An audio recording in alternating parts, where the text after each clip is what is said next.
Yes, greetings. Good afternoon, everyone, and welcome to another impactful and engaging discussion on Unity and Solidarity TV. Today is, of course, Sunday, June 16th. And of course, my name is Bakari Makaru, and I have the pleasure to be your host this afternoon. Please remember that today's podcast is streamed live on our various platforms. It will be on our YouTube channel, of course, at Unity and Solidarity TV, as well as on our different Facebook pages, which is bakari.makeru and the UNIA ACL St. Martin chapter. And remember, if you ever want to be a guest on the program, please send us an email. You can send me a direct message via my Facebook page, which is again bakari.makeru, or you can send us an email at unity&solidarity.tv@gmail.com, and we will be happy to accommodate you. And while you're visiting our YouTube channel, please be sure to visit our past podcasts where we've touched on various issues such as the question of Palestine, Sudan, Haiti, and of course, St. Martin culture, and much, much more. So do us a huge favor, like, subscribe, and share the link with your friends and family. And of course, those who you believe and who you know will appreciate the information, of course. So family, I don't have much announcements today besides to wish all of the fathers and father figures around the world a very happy and pleasant Father's Day. And of course, we just want to salute you for your very valuable contributions, making an impact on the lives of not only your child, your biological child, but also those who you offer care and support for. And of course, the impact that you continue to make in your community as well as your family. So, to all the fathers out there, we salute you. Family, 6 months ago, the voters in the Netherlands went to the polls to elect a new parliament. The Partij voor de Vrijheid, or the Party for Freedom, PVV, led by Mr. Geert Wilders, gained the most votes, followed by the Boer-Burgerbeweging, or the Farmers Citizen Movement, BBB, the People's Party for Freedom, the Volkspartij voor Vrijheid en Democratie, the VVD, and the New Social Contract, NSC. Truthfully, the election results ought not to be looked at in isolation. For quite some time, there has been a surge in far-right parties across Europe. Currently, there are 6 right-wing parties across Europe, namely Italy, Finland, Slovakia, Hungary, Croatia, and the Czech Republic. There is also a surge in right-wing populism in Germany by the party Alternative for Germany, and not forgetting Rassemblement National Party in France, the Chega Party, which means enough in Portuguese. In fact, the largest party to win the European elections, i.e. the European People's Party, may continue the rightward shift in EU policy. Naturally, the outcome of the elections may have significant implications on Dutch politics, the EU, and the Caribbean islands controlled by the Hague, namely St. Martin, Saba, St. Eustatius, Aruba, Bonaire, and Curacao, in terms of its social, economic, and political landscapes. With me today to help us unpack and make sense of these developments is none other than Mr. Renate Bryson, General Secretary of the Soualiga Foundation. Mr. Bryson, welcome, and again, thank you for accepting the invitation to be a guest here on Unity and Solidarity TV. Thank you, Bakari. Thank you for having me. It's a pleasure to be here, and I look forward to having a nice, fruitful discourse with you regarding this very important topic. All right, give thanks. So before we delve into it, please tell our viewers who is Renate Bryson? Okay, Renate Bryson is a son of the soil. I was born in St. Martin, St. Rose Hospital, for those that remember back in the day. I attended elementary school at the System Actor School back in the day. I'm not giving away my age here. Then I was formally educated in the United States for most of my life. Came back home, and I'm a educator by trade. I'm going into about my 30th year of teaching in St. Martin and internationally. I've been working with children now for approximately 30 years from all levels, from pre-kindergarten up to university level. I've taught internationally in Europe, the United States. I've also taught in Africa. I had a good experience teaching university level English over in Africa as well. So I'm an educator by trade. And then 4 years ago, I, along with my uncle, started a foundation, which is called the Soualiga Foundation. I'm the secretary of the foundation. He happens to be the president. And we've been doing a lot of what would be termed decolonization work, where the premise of our, or the objective of our foundation is to try to gain a little bit of more autonomy for our government apparatus here in St. Martin, based on some research that we've done as far as the current construct in the government, in the kingdom, that kind of bars us from having full autonomy. They say that we're autonomous islands within the kingdom, but based on our research, we're far from that. And so that's what we've been working on closely with the Decolonization Committee in Parliament, and also on our own. We're not a governmental organization, but we seek to assist the, the Parliament and government of St. Martin as much as we can whenever there's what we call external intervention on the behalf of the Dutch state. So that's what we've been busy with, and that's who I am, in a nutshell. Okay.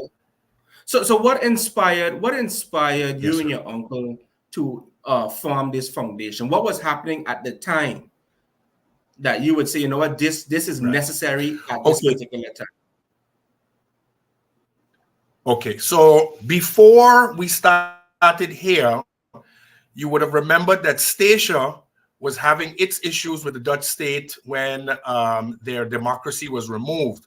And you would remember that Clyde Van Putten was having a very tough time with the Dutch in Statia at the time, whereas he made a he made a he made a stance to where he wanted to approach the international community, to approach the UN about a lot of the issues that they were having in Statia. My uncle was very instrumental in that situation there as far as working with them with the legal basis. Obviously, at that time, we didn't know what we know now. As you go along, your research that you find out, you get to become more succinct and more refined in your research.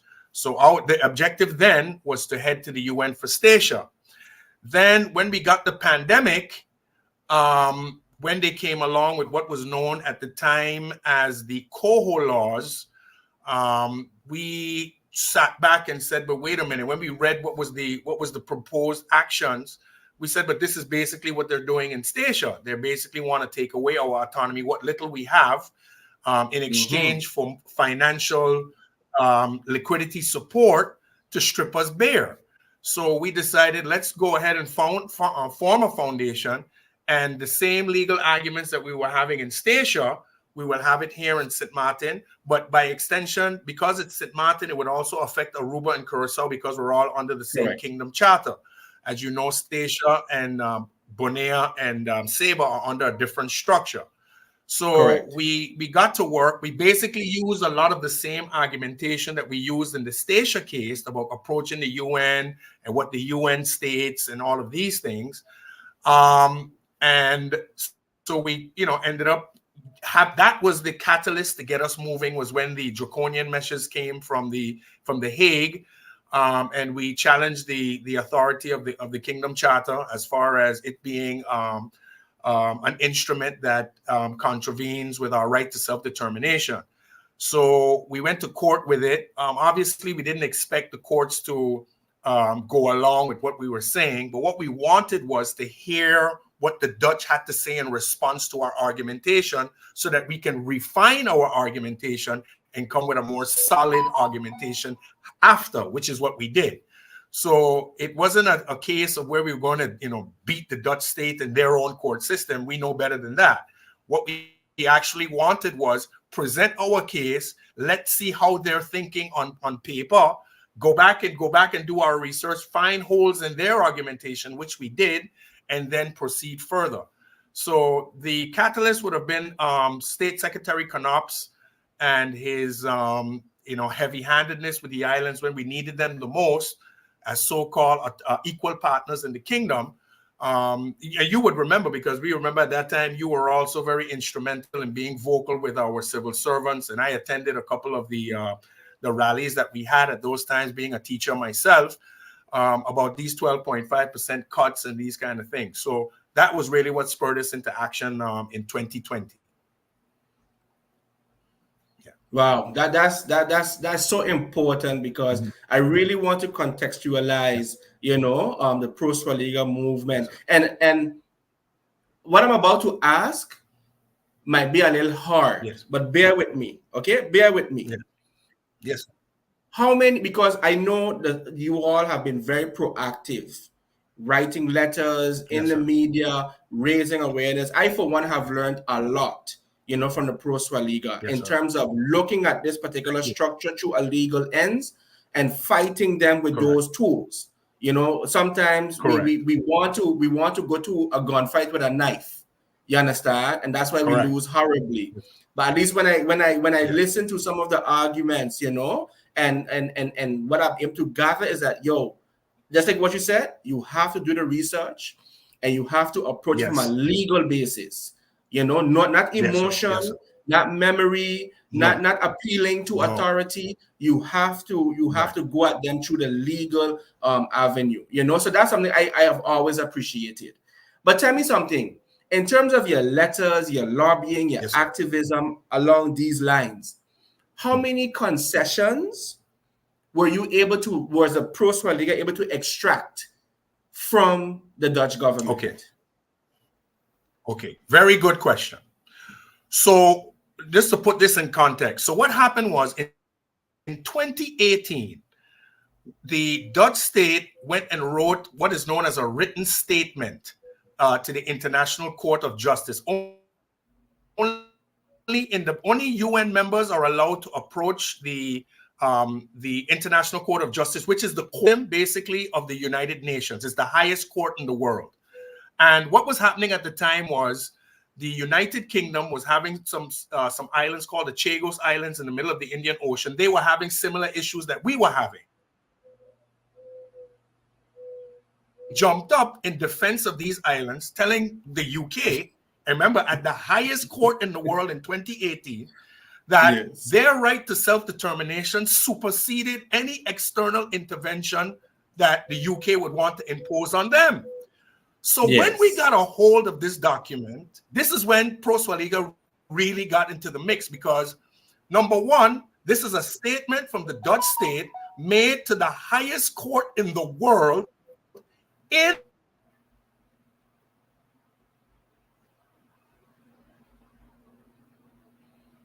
Are you there?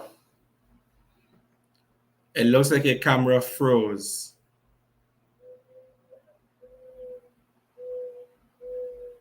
Just, ladies and gentlemen, just 1 minute until we try to reestablish connection with Mr. Bryson. Okay, so just hold on 1 minute, please.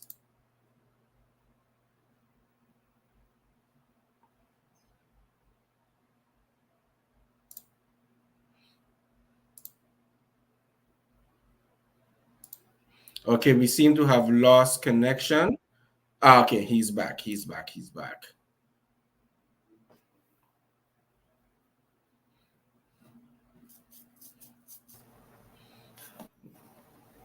You there? Apologies, Bakari. I had a little glitch there with the GB. La cool. Yes, I'm here. I had a little glitch there with the electricity. It kind of blipped on me there 2 seconds there, but I'm back. Okay. Okay, go ahead. Go ahead. So you were telling us that the Dutch? Okay. Yeah. So this written statement now is known as legally binding, because if you go before the highest court in the world saying these things, it means that it's legally binding. No state is going to go to the ICJ and lie.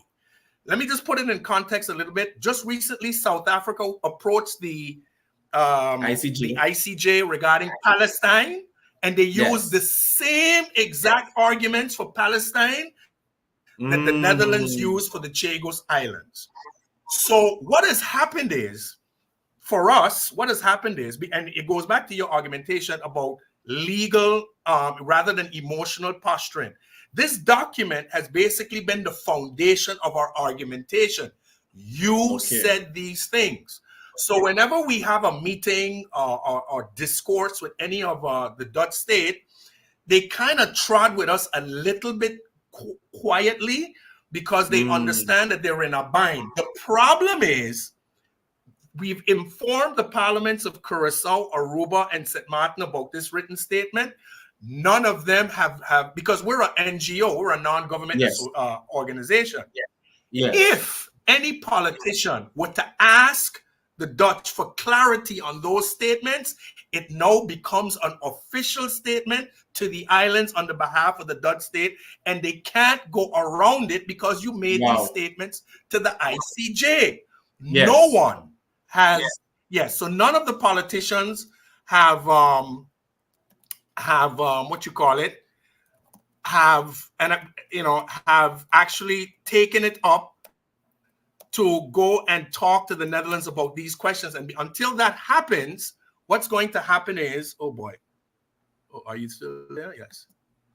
Yeah, what's going to happen is that it's not going to get any official statement from the Dutch state until a politician puts pen to paper to ask them about these things that they wrote to the International Court of Justice. Wow. Basically, yes. And in your estimation, why hasn't that step been made as yet? Yes, sir.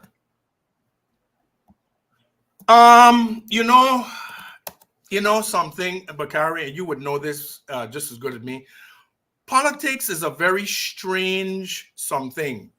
It makes you have to sometimes cut off your nose to spite your face. And I think what we have here, because we're in a predicament where we cannot generate our own income, I think these islands are scared to push this button because the retaliation will be, okay, fine, no more free money or liquidity support from the Netherlands. Like, for instance, you take on the GB situation right now. Yeah. If you're agitating the Dutch state, yes, but you have no economic plan for your country, then you remain at the mercy At the of the Dutch mercy. state. Yeah. So it's a double-edged sword. You can ask these questions, yes, but if we get a hurricane, we have no hurricane relief fund. We have no GB fund. We have no TLM fund. We have no fund for the sea. We have no reserve money. So because we've been in this construct for so long, it's, oh, okay, Holland will fix it.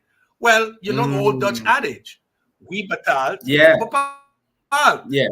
So That's correct. because you're not in a strong economic situation, and not only not strong, you're not coming up with a plan to generate your own income, then you put yourself on a back heel to where you have to accept what they're doing to you because you're not being fiscally responsible enough to be able to stand on your own feet, sit at the table as equals and discuss these things. And that is the issue.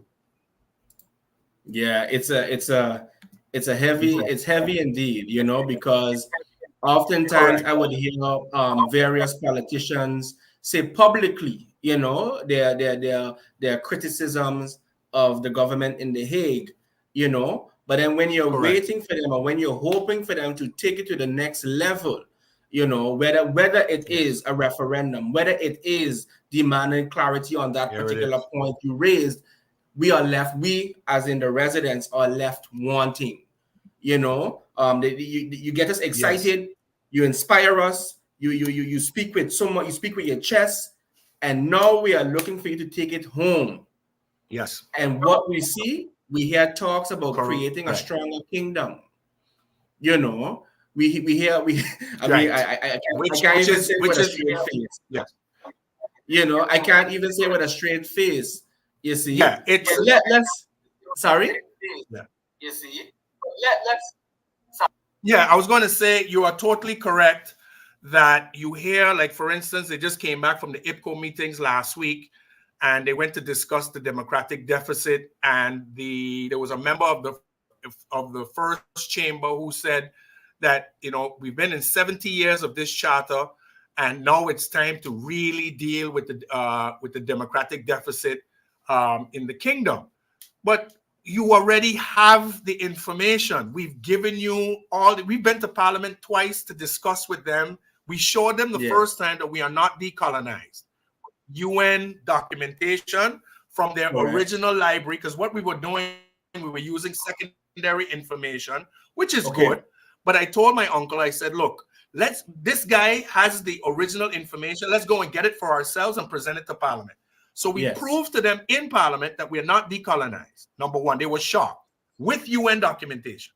The second time we went there, we showed them about the written statement and the fact that the Dutch state made these announcements to the international community. And all you have to do is put pen to paper to have them verify that these things are so. Correct. If they do that, then you would be in a thing. And before we move on, we got a letter from the State Secretary on July the 4th, 2022, right? And we asked the State Secretary if she can confirm that the right of self-determination is a peremptory norm. Peremptory norms are things that you cannot deviate from. Slavery, apartheid, aggression, those types of things, right? And then we asked her if this right to self-determination prevails over the Kingdom Charter or Het Statute. When we sent her this letter, the second chamber instructed her, because they understood the legal implication. Because look, The second chamber and the first chamber are made up of three types of people: law professors, law graduates, or lawyers of some kind, or people in the legal field, and then some businessmen. Yes. So when they saw the way my uncle framed the question, they're like, whoa, this is high-level international. When you respond to them, CC us in the answer, basically telling her, send these guys an answer. And she responded on July the 22nd. And this is what she said. She said this, and I quote, in accordance with international law and the written statement that they wrote in February 2018, the right of self-determinations of peoples is a continuing, universal, and inalienable right with a peremptory character. In case of a conflict between a rule of international law with a peremptory character and national legislation, meaning Kingdom Charter, CFT, Integrity Chamber, higher supervision, international law takes precedence over such national legislation. This was 2 years ago in July. There you go. We have it in writing. We sent it to Parliament. They sent it to us. Now, if Parliament were to follow up on that letter, it's in writing. I will send you a copy of the letter. You'll be shocked. July 4th, 2022, we got it. And besides, they haven't reacted to the letter. And next to that, because I was listening to your radio interview, you and your uncle, and he talked about the speech made by their queen Wilhelmina when she was in Canada or whatever, and he highlighted a particular part. And I would like for you to share that particular part, because I think it would add to what you just said, So please use paraphrase what the queen said in her thing. I'm going to paraphrase it here. I don't have that documentation with me, but basically what Wilhelmina said when she was in exile in Canada was basically the construct that we have right now, right, is a construct that basically goes against a lot of international laws and prevailing law, especially the function of the governor. She was referring to that the function of the governor on these islands is not a function that should continue into the future under any new formation that we were having. Because remember, the Kingdom Charter came into place in about 54, 55. Correct. And she said this prior to that. Lo and behold, when they go to formulate in 54, 55, they come back with the same governor in Article 2 of the Kingdom Charter. And here's the funny part about it. The UN, and this is how we proved that we weren't decolonized, the UN questioned these things. They asked three main questions. How can the Queen of Holland be the Queen of Suriname and these islands if they have autonomy? How can a governor, because remember at those times, the governor did not look like you and me. The governor had two things in those days. Could not be female, and could not be from this area. So all of those governors were either Dutch or of Dutch descendants. So when the actual let's say not the entourage, but let's say the cohort of the Netherlands Antilles came to the UN to present this Kingdom Charter, the Dominicans stood up and said, "Well, wait a minute. I don't see these kind of people here working in Santo Domingo. These guys don't look like the Samartanas and the Arubans and the Caribbean. Where are the Caracelians? Where are the Arubans? Where are the St. Martinas? Where are the Sabans? They don't look like you. You are the minority speaking for the majority." Because the whole contingent were either Dutch or Dutch descendants that went to New York in 55. And that sent alarm bells ringing. It would be like Zimbabwe, who had the Cecil Rhodes descendants there, going to the UN. And they had the same issue. Zimbabwe had the same issue as well, claiming independence for Rhodesia. And they were like, "But wait a minute, you're not Zimbabweans. Where are the Rhodesians or the Zimbabweans to speak on their behalf?" If you have the minority speaking for the majority, it looks problematic. And that was what happened in 55. And that is why they refused to say two things, that we had a full measure of self-governance and we had a right to self-determination. If you look at our UN deliberations, Article 945X of 1955, two key things are missing. We don't have a full measure of self-governance, and we don't have a right to self-determination. The UN has never declared those two statements for the seven at the time with Suriname. Yes. They've never made those declarations for that construct, ever made those declarations. Wow. Yeah. Wow. Yeah. And the Well, reason they didn't make those declarations is 4 things. If you look in the Kingdom Charter, Article 2, you have a governor that has executive power. Now, St. Kitts has a governor, but he's strictly ceremonial. Correct. Jamaica has a governor, strictly ceremonial. So it's not Correct. about a governor, it's about the powers and who he represents. The governor here in St. Martin does not, and this is no personal attack on the governor. We're speaking but to it's the institution, not that's correct. Yeah. That's correct. That's correct. Correct. It's purely So it's not symbolic. about the person. The institution of the governor does not represent me and you. Correct. Article 44. We cannot amend our constitution without Dutch approval. Yes. Correct. And then 50 and 50, when 50 and 51 basically are the higher supervision clauses where they can instruct the governor to dismiss the prime minister, or like what they did to William Allen during Irma. That is correct. Send instructions, toezicht, they call it in Dutch, and dismiss a government. So those 4 things were there in 1955. The Kingdom Charter hasn't changed. So when they come and tell you 10, 10, 10, I say yes, the internal structure changed, right? Correct. Because Curacao was the problem, but we're saying to you, it wasn't Curacao. It's the Kingdom Charter, because Curacao that we broke away from is still under the same Kingdom Charter. Aruba that went scatter apartus in 1986 or 80, they're still under the same Kingdom Charter. The Kingdom Charter hasn't changed. And that is the issue. Yeah. I get a little emotional with these things sometimes because... No, I hear you. I hear you. I don't call it emotion. I call it passion. I call it conviction. I don't call it emotion. Passion. That's a better word. That's a better word. No, I call it passion. Because when I start talking about my labor issues and my Gaviism and thing, I just switch also, you know? So I understand that. I've seen it firsthand. And I've seen it firsthand. But I love the way how you put it together. You understand? You really stacked the evidence and you place it before the viewers for them to make an informed decision. You understand? Because I'm telling you, when you read the newspapers, I tried following the IPCO meetings. And for those of you who might not be aware, IPCO is meetings amongst parliamentarians that take place, I believe, twice a year, where they come. So it's a meeting amongst parliamentarians from the islands controlled by the Netherlands. So Aruba, Curacao, and St. Martin, right? And they have an entire agenda. And to be quite honest, I get the feeling as though it's usually the same topics being discussed over and over to the point where it almost feels predictable. Right. You kind of have an idea what is going to be said. It was a fruitful meeting. We reaffirmed our commitment to communicate more. We see the need to understand each other better. We are stronger together. And then, God forbid, by next week, we are going to be hearing something from The Hague about those people in the islands. And you're going to hear something from here about they are being colonialist again. It's always... To me, it's become so predictable. You don't even want.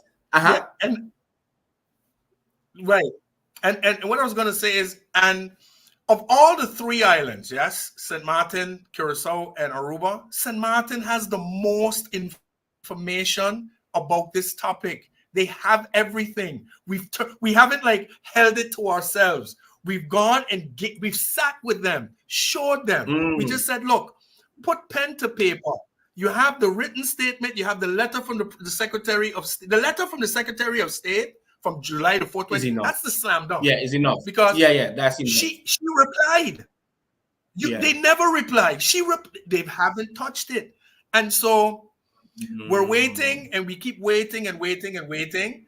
And, these types of issues have huge implications on the international scene because that's right. When this is brought to your attention, and you continue, there is severe legal international implications for violating a people's right to self-determination once they've brought it to your attention legally, which we've done. So, okay. Okay. There's serious legal implications because the Dutch state can no longer say they're not aware. We have a letter from 2 years ago where you said that international law takes precedence over national legislation that violates our right to self-determination. You said these things. You confirmed what you said in 2018 to the International Court of Justice. So the Dutch state has no excuse. What's going on in Statia right now? Let me tell you something. Once that gets to the international community, and that's the problem we have too, because we haven't been partners with CARICOM, you can't reach out to the Motleys, the Gonzalves, the Skerritts of the world, because we don't have close relationships with them. We've gone run after Latino, we've gone running here, running there. Had we had close partnerships with our CARICOM partners who have a seat at the UN, they might have been able to bring it to the UN floor for us and talk, but we have no relationship. We don't want to be part of CARICOM. Curacao just became an associate member, I believe, last week. And you know, all of our CARICOM partners, most of them, have a seat at the UN. Yeah. Let me get a joke, though. Let me get a joke. How confusing it might be for our brothers and sisters in CARICOM, right? That they would have heard about our predicament, right? They probably would have wanted to lobby on our behalf. Maybe they did, I don't know. And then at the United Nations, they see Holland delegation, right? And next to the Dutch delegation, they're seeing the same prime ministers who was complaining about the conditions, about the conditions a month or two or a year. And they say nothing. And they say nothing when they go to New York. That's another thing you picked up on. Very good. They go to New York annually for the opening of the United Nations General Assembly. It's a huge affair. There they are. So you would have, I forgot who the former prime minister was. I forgot his name. Rutte? If you can remind me from the VVD. He just stepped down. Rutte. Yeah, Rutte. So you have Rutte. Then you have Jacobs. Yeah. You have Pisas, and you have our friend Waiver Crew sitting all there smiling together, and all the people looking at them like, but wait a minute, these guys who sent us a letter about this, what is this? What is this? And that makes us even look even more comical on the international stage. Yeah, you're right. You brought up a very good point. And they go to New York annually. Yes, religiously. You know, and again, they come back, and this is across the board, and they talk about, you know, the need for dialogue, stronger kingdom, and I'm like, you want a strong, but what does a stronger kingdom look like? You understand what I'm saying? Help me to understand, and not you personally, but I often wonder, what does it look like? You see, because I can. Go ahead. No, I was going to say, I think, you know, for them, a stronger kingdom means less restrictions. So remain in the kingdom. Tap me on the knuckles with the ruler, but don't dare use the belt. But you can tap me on the knuckles with the ruler. I think for them, that is a stronger kingdom. But that's not what a stronger kingdom is supposed to look like. A stronger kingdom is supposed to be full internal autonomy, full. You know, and a model you could use is kind of like Puerto Rico's model. Puerto Ricans are American citizens, but their governor is a Puerto Rican, elected by Puerto Ricans, representing Puerto Rican interests, not American interests. Now, America does their border control and those things. Now, you can go a step further for those that want independence and those type of things, but I believe that's something that needs to be taken to the people. But with that being said, you should not have a foreign entity looking over your budget, like the CFT, that doesn't have our interests at heart. You can't have a governor signing off on a budget when the governor doesn't represent your children, my children, your colleagues, me and you, doesn't represent us. So all of these things need to be changed internally. Then if you want to take it to independence, and we have no issues with independence, but what we do want is you put it to the people. Yes, let the people decide if they want to go independent, and then you take it from there. But whether you want independence or not, under no circumstance should you have external intervention in your internal affairs, no matter if you're within the kingdom, outside the kingdom. And this applies too, by the way, to places like Anguilla, BVI, USVI, Grand Cayman, Turks and Caicos, Bermuda, Montserrat. It applies to them too. Guadeloupe, Martinique, all of these places that are in these constructs. You can remain in that construct if you so choose. That's your right to self-determination. But internally, there should be no external intervention in your internal affairs. That's the international law, and that's the problem we have right now. Yes. Yeah, and it's so ironic because these violations occur blatantly. You know, blatantly. Yes, I mean, they don't. The sad part, they don't even hide it anymore. And blatant. Yeah.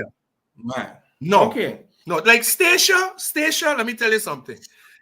We forget about our brothers and sisters in Stacia. We kind of highlight it a lot. What's been going on? And Statia's had 2 elections since the Dutch intervention there. 2 elections. They had the second election to get the first party out, the PLP. They don't want anything to do with it. Then the people went back and put the PLP back in power. Correct. Still have not restored full democracy to Stacia. Stacia is the poster child for what we're talking about. Yes. You go in, you grab their government, you sideline their island council, you put some governor there that they handpick, and we have no issues with Madame Francis. I just want to let everybody know, but it's just the institution. You put in all of and the station people right to self-determination to have their party lead is just summarily dismissed. You can't do these things. And they're doing it. And then on the international scene, they have the nerve to tell Russia what you're doing in Ukraine is wrong. You need to stop your aggression. Ukraine has a right to say, you're sending aid to them. You're defending Israel's cause, but here on the islands with your own supposed citizens, and we know we're not, like, that's a different conversation. Exactly. You're doing these things. Yeah. And that is the issue. And you know, to me, the insult to injury was that all of the talk about corruption and mismanagement, you know, and all of these reports that they're talking about, I am wondering if anyone got locked up. You understand what I'm saying? If there was so much corruption and so forth and so on, you know, I need to go and do research. No one. No, I can tell you. The only politicians that we know of in the last decade. Okay, St. Martin, you know, if we discuss St. Martin, that'll be a whole nother show. You have Scotter in Curacao, former prime minister. He was behind bars. And you have a gentleman now in Aruba who's elected a member of parliament, but he's behind bars. Their laws are a little different. No one in Stacia has been arrested. For all of these things they accuse them of, bad money management, no one has gone to court for those things. So you're coming in trying to fix the situation, but you fix the situation by using the law. So where are all of these things that you accuse these people of? And I'm not saying they're innocent or not, but you accuse them. Or we're coming in because there's bad money management, and there's who has been taken to court and have to face the law? No one. And you know, and the same people are there in power, and nothing has happened. And you know, the irony is that they accuse the leadership in Stacia for corruption and such. And then shortly after, we have the Toeslagen affair in Holland. You know, there you go. You know, it's I can't. I mean, you know, you can't make this up. You can't make this up. You just had a minister. You just had a minister in this government here that was failed screening, right? He was going to be the minister, I believe, of migration and immigration or what have you. Okay, that one. And listen to what he failed. Yeah, listen to what he failed screening for: illegal possession of weapons. Now, we bad down here. I ain't gonna lie to you. We have issues here. This guy was a gun runner. Let's just call it what it is. Yes? Yeah. He failed screening for that. But then you want to come down here, and I'm not saying 2 wrongs equal a right, but I'm saying Yeah, yeah, You yeah, know what yeah, I mean? yeah, yeah, This yeah, yeah. this guy was going to be your minister, and that's serious implications there of Yeah, somebody who ran for office, got elected, obviously higher rank in the exactly. party. You were going to put your confidence in him, and lo and behold, this guy was involved in some devious and Correct. nefarious affairs. Yeah, correct. So Correct. again, Correct. we need to decide what it is. Yeah, we need to decide what it is we want to do. And Bakari, I do believe, and we had this conversation before the show aired, that there's going to come a time when we're going to get intellectual people with integrity that have the backbone, that are not afraid of skeletons in their closets to deal with these issues. So long Yeah. as we have people that don't have integrity and have these skeletons, and they can't because they're Yeah. compromised. They're compromised. Yeah. Yeah, and Yeah. that's Yeah. going to be Yeah. a big issue. Yes, sir. Okay. So let me ask you, when you Yes, guys sir. learned about the okay, let me ask it this way. As a foundation, were Mhm. you all at Yes, sir. all surprised or raised an eyebrow when you saw the outcome of the Dutch elections? Um. Okay, for me personally, I never thought I would see the day that Geert Wilders would become more popular than the VVD, because the VVD is a staple party in Holland. They're one of the larger parties in Holland. I thought he would be able to maybe make some noise and, maybe gain a seat or two or something like that. But to be honest, if you would have told me before the election that he would have gathered, I think it was 37% of the vote or something Yeah, along he those got a lot. lines, I would have said no. But as you stated in the beginning of the show, there is a whole right-wing movement right now going on in Western Europe and Eastern Europe. As a matter of fact, Yes, France yes. just called for elections again. He dissolved the parliament last week, Macron, because they lost in the European parliaments to a right-wing party.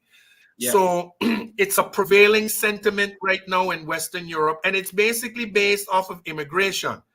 Yes. Lots of Yes. particularly West Africans and Northern Africans are migrating to Europe in mass. And, they created that problem Thank you. Thank you. with your I was imbalance waiting of on that. trade. If you would go and pay for the diamonds, pay for the cobalt, pay for the cocoa, pay for the bananas, pay for the Yeah. diamonds, people ain't got to leave. But you want to Yes. extract imbalance of trade, and then people are seeing all of these things going to Europe. Why not go to Europe? So Yeah. that is what is happening. And so now you have a lot of, and then here's the thing: when the immigrants get to Europe, most of them are not trying to stay on the road. They're trying to work. They're trying to get educated. They're trying to have, you lived abroad, 2, 3 jobs, night Yeah. shift, go to school, after school, they're working. Now, the people in the socialist system that are sitting at home, when your mailman comes and he happens to be from Ghana, and the pizza delivery man comes from Tunisia, and Yeah. your teachers from Mozambique, and you're like, you start to rival up. But these people have come there to work because the Yeah. money they can make in a week in Europe, a week, not a month Yeah. in Yes. Europe, Yes. it will take them almost 3 months to make in their homelands. So they That's don't come correct. there to play. Yeah. You understand? So it's a double-edged sword between the Europeans that are there that don't want to work and the immigrants that are coming in and want to work. Most of them, you have some that get involved in crime, but most of them want to get an education. Most of them Correct. want to work. Recently, you would have remembered that Italy got its first African or parliamentarian of African descent in the Yes. Italian parliament. You have now some in the Dutch parliament. You have some Correct. now. They're not coming there to play. They're coming there to, build up themselves. And Of there's course. animosity now that, Dutch for the Dutch. But if you're not going to work, these businesses need a labor force, and these immigrants provide a Correct. good labor force. So that's the Correct. issue you're having. And Yeah. Yes, sir. what's so interesting is that they are not good to come to further themselves, but Europe welcomes them on their football Right. teams. Correct. Oh, let's not talk about that. Oh, yeah. Oh yeah. If you look at any European, like now the EU, I believe the EU games are on now, and it's a handful of Western European teams that don't have black players. A handful. Even Germany now has black players. I mean, France was the French always team has been an notorious. African team. France team has been African since the 80s. Since the 80s. Always. The Dutch team too. Always had Suriname players, Caruso players. Yes. Correct. It is England, all of them.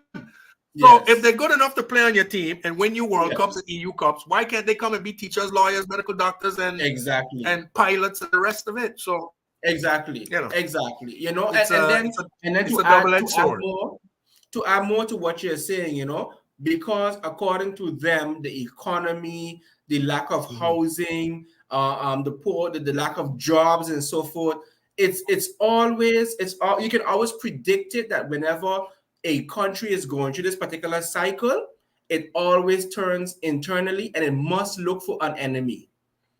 It must look for an enemy. And in this case, the enemy is the other. Correct. The country will not hardly takes responsibility for supplying autocrats and dictators with weapons, military assistance, technological assistance, which is destabilizing the very same region that these people are coming from. They never take responsibility. Correct. You understand? We can look at it from Africa, from the Caribbean. Every week we can see the common cycle. Okay, and then they like to posture as if they are bringing aid. We are bringing the different organizations to assist, and I'm like, you guys are just paying a fraction of what you are taking. Yes, you understand? And because go ahead. Go ahead, sir. Yeah. No, I was just going to say, just to piggyback off what you said, none of these countries, you know, and we can take it to this is the layman's terms, have gun factories. So there's no gun factories in Africa. None. Zero. None. There are no gun factories. You've been there. I've been there. There's no gun factories nowhere, right? These weapons are not made in Africa. Where are they coming from? Another one, Haiti, with the upheaval they had recently over the last month. People talk, I said, but look, guys, we got to look at the surface level. Haiti's supposed to be one of the poorest country in the Western Hemisphere. You're seeing young fellas, 15 years old, running around with $8,000 in ammunition and weaponry. Where are they getting these things from? They're not made in Haiti. Haiti has no gun factories. So when you see these companies coming in, like you said, coming in to help the Red Cross and all of these Hands Across America, all these places, but hold on for a second. Where are they getting these things from?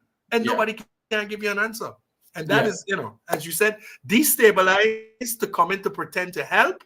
And then when these people now want to migrate to your supposedly civilized countries, it's a problem. And that has to stop. Yeah. Do you think we on St. Martin should be worried about this new right-wing government in The Hague? You know, and I was thinking about your question when you contacted me earlier this week. You know, I'm going to say this. I think the construct of left wing and right wing for us here on the island, as far as the Dutch government is concerned, doesn't really make a difference. It makes a slight difference, and I'll explain it at the back end, but it doesn't really make a difference because, look, there was no right wing government there, quote unquote, when Stacia lost democracy. Geert Wilders was not in government. He was in opposition. There was no right-wing government when they came to slash our salaries 12.5%. There was no right-wing government when they came and demanded that the CFO at the airport had to be a Dutchman. There was no right-wing government when the president of the central bank, when they went after our own central bank president and prosecuted him and replaced him with a Dutchman. There was no right-wing government. There was no right-wing government when higher supervision was placed, when William Allen was told to step down in 2017 with instructions from the Dutch state. So a lot of the right-wing construct and I really thought about this, how worse can it be than the so-called liberals that were already there? How worse can it be if you look over the last 5 to 10 years since the passing of let's say 7 years of Irma to now, and the treatment that we've gotten on these islands in the last, let's say, 8 years? How worse can it be?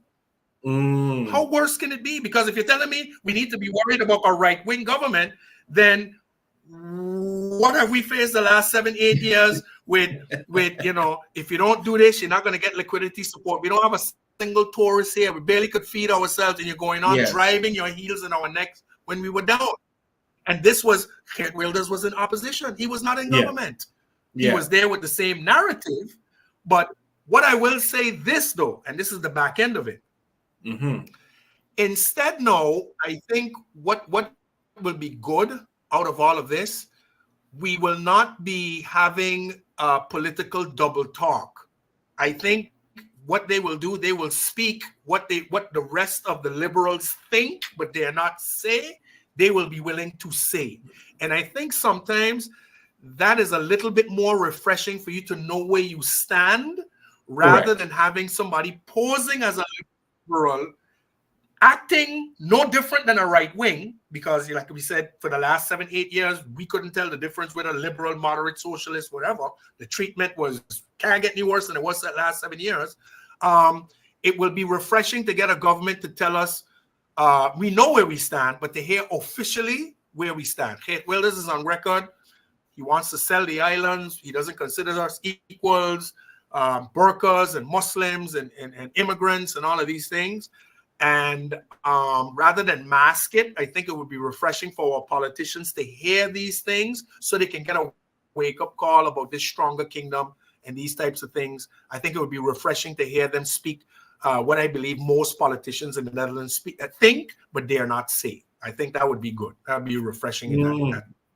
And to add, if I'm not mistaken, the manifesto of the PVV party, the party of Wilders, has no mention of any policy for the islands, at least for St. Martin. Okay, so that I would have to go and verify. But to be honest with you, go ahead, sir. According to my notes, he does not. The manifesto doesn't speak anything specifically about, let's say, St. Martin. So even that was very telling for me. Hold on.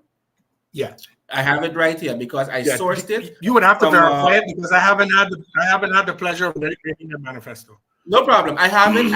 I got this. I got this from Caribische Netwerk, right? I got it from that website, and they were doing the analysis of. They was going over the various party manifestos, right? And it says here, and I quote: "Correct. De PVV heeft in haar verkiezingsprogramma niets specifiek staan over de Caribische eilanden of het Koninkrijk."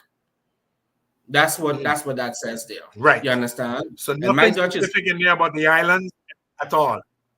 My Dutch is pretty okay. It's pretty okay. No, your Dutch is pretty good. Yeah, it's pretty good. Yeah, and that was easy to understand there. There you go.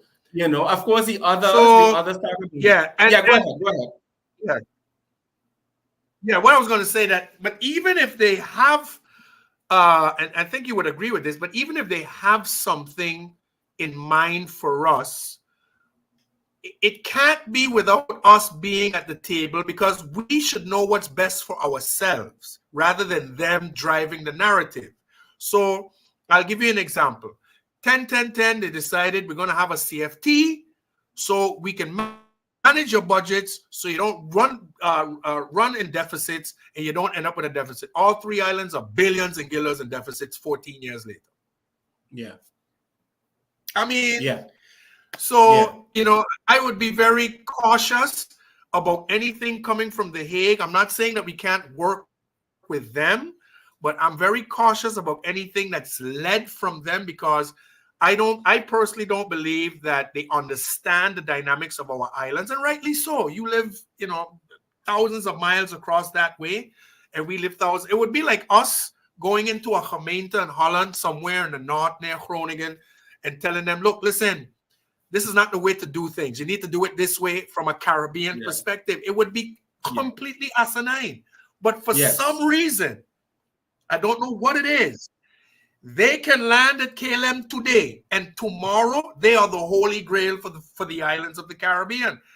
And it can't be that way. The dynamics are different. The culture is different. The social aspects are different. Like I'll remind you something here where they came and said Stacia had a goat problem.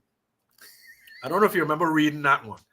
Yeah, the Dutchman came down and told Stacia, yeah, man, you guys have a goat problem. Now, you know, you a guy that have, you know, cookouts, and there's no such thing as a goat problem in anywhere in the Caribbean. No, sir.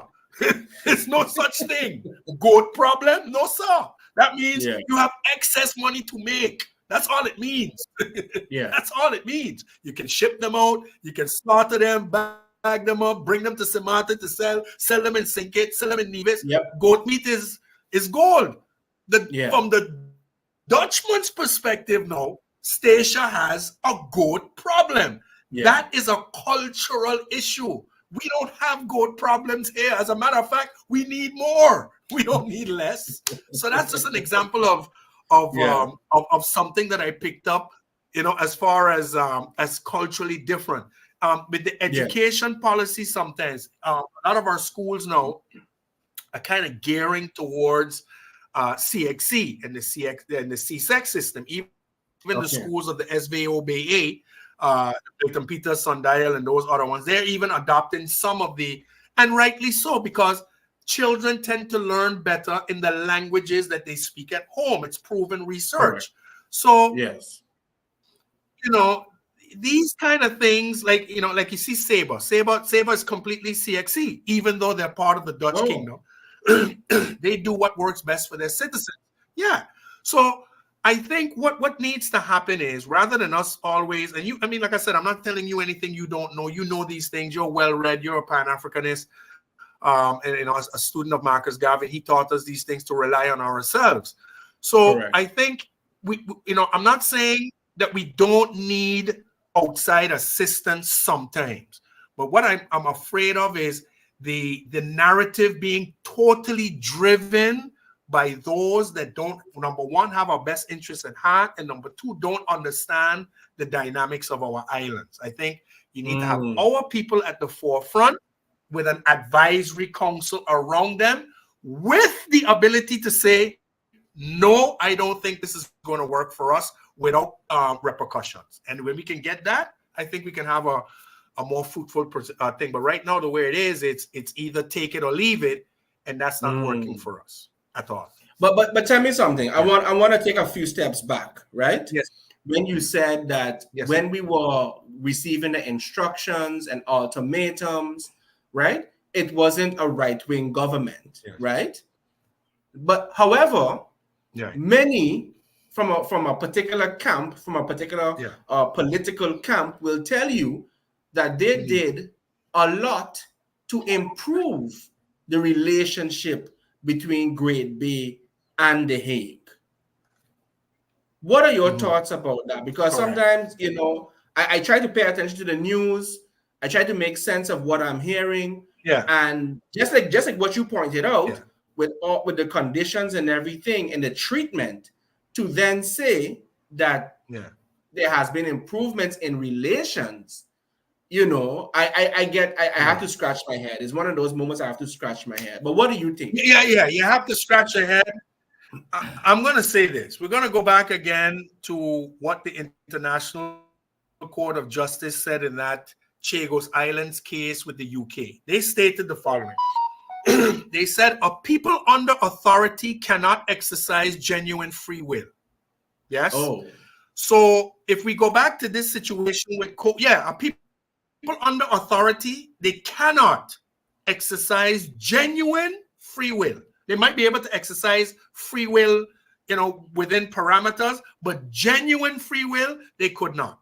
So if we go back to the Coho situation with the liquidity and the packages and the rest of it, under what circumstances were these things brought in? It was brought in under what is known as economic exploitation. That's what it was brought in under the guise of, look, we have these wonderful things here, but for us to do this, you're going to have to do this in order to get this. That is not how it works. Now, if they're going to say, you know, they came in and rebuilt the airport and they did certain things. I'm not saying they didn't do anything. I work at a school, and I know you know the school areas. I see you in the morning biking, exercising, coming up when I'm going into work, and you can see that they came in and there was foreign money that was used to build up our institutions and fix up our schools, and we have no qualms with that. But it's the conditions attached to that generosity or that benevolence, right, quote unquote, that has to be questioned. You can't come in with a stick in your hand and talk about your being benevolent. That rubs out the whole intent of your benevolence. And that is the issue that we're having here. How did these things come about? Was it on a consensus basis? And obviously there was no consensus.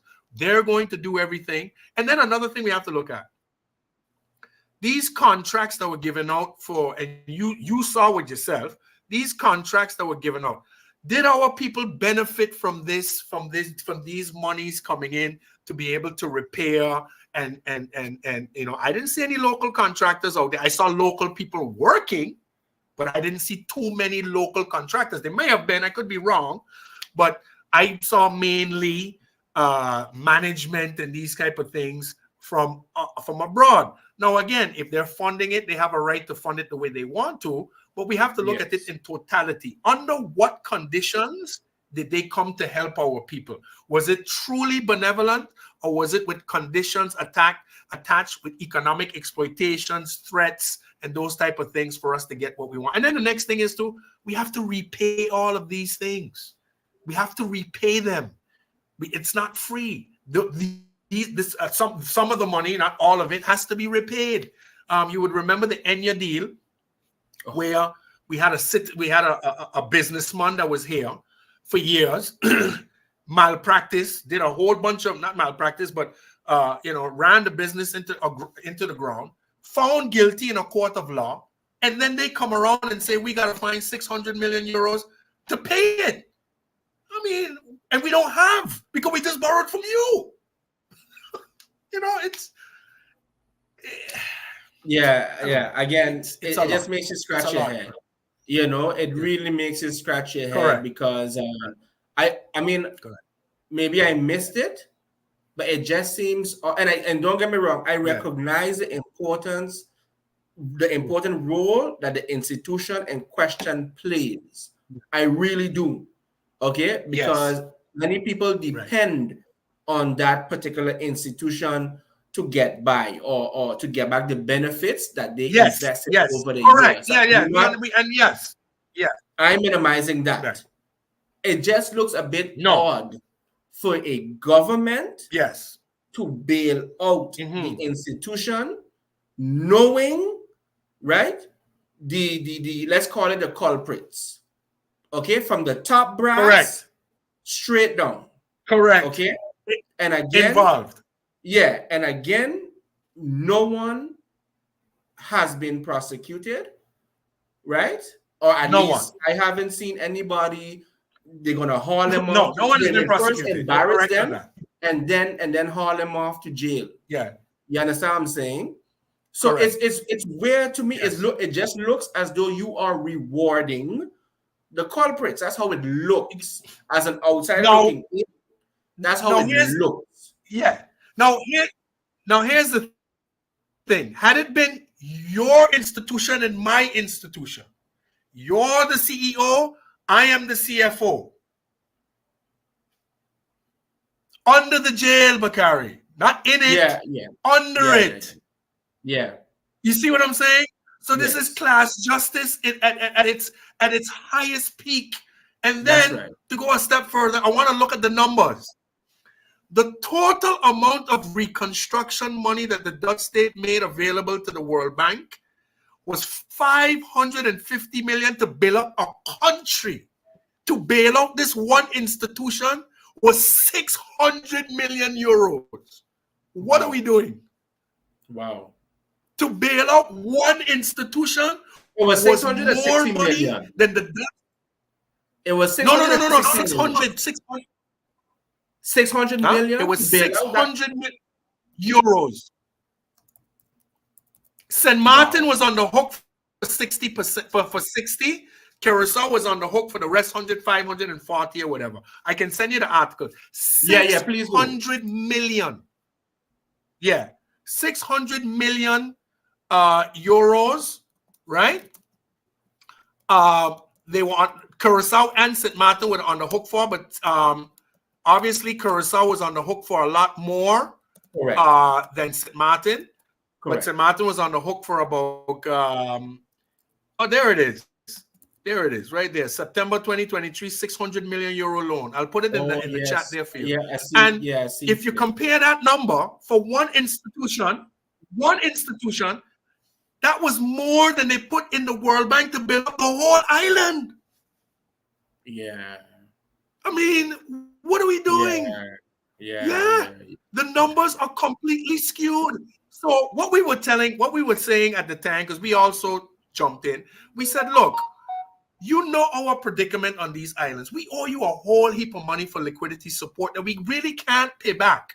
Not in our lifetime, not in our children's lifetime, probably not in our great-grandchildren's lifetime. We're going to be able to get that down to zero.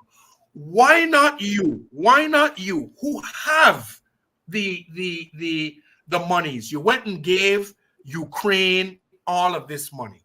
You went and gave Israel all of, which is your right. But if you see, we're not at fault, right? We're not at fault for this. Why not cover it up and then recover it on your own rather than having countries that are borrowing from you already to put us in more debt?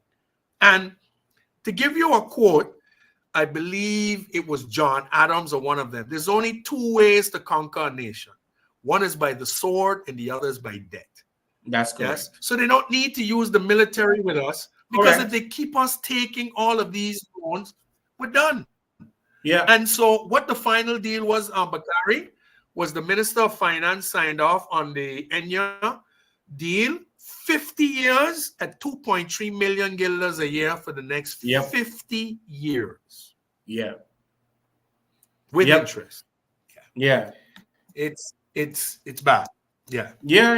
2 million, which could have been used for schools, for facilities, for healthcare, for assistance. I mean, investments in micro businesses. I mean, again, it just makes you want to rescue one company.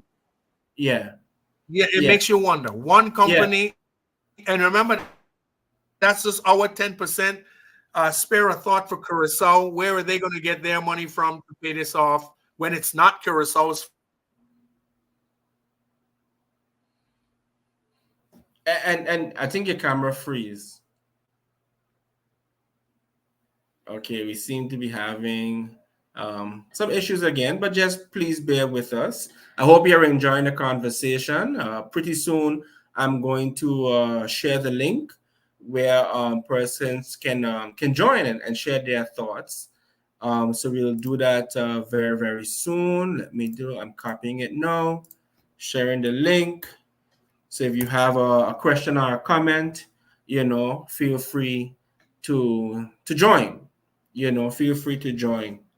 But I'm really enjoying this conversation, and I hope you are too. Okay. Oops, we seem to have lost. We seem to have lost him. I see we have someone, guest. Can you hear me? Okay, no, I don't think so. Okay, so we'll just take a musical break until Mr. Bryson returns. All right, so just one moment, please, and just enjoy the music of. Look for a nice one for audio, which I think complements the discussion.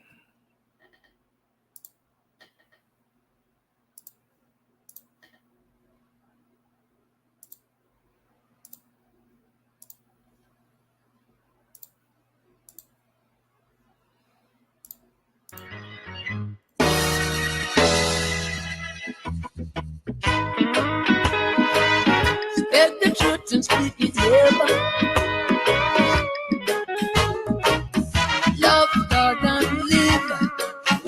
destination. Yeah, I heard your speeches, man, and your empty promises. But now that I know, your words are dangerous. Yeah, see them deceiving man, the babes and the sucklings. Go run to the shepherds, lead their sheep astray. I hear them saying, they'll run and brother. Lord, the babes and sucklings. Lord, making promises. Yeah, they can keep, and them never will. You're so much innocent, paying for the guilty. But the blind is a victim in the land of the evil-sighted. Yeah, murderers no vision, and the people suffer. See them honored by their judgments, and they consume just by their hatred. Fighting to control our destiny, but we're fighting for justice and equality. So many rights they turn to wrong because of the laws of their society. Yeah.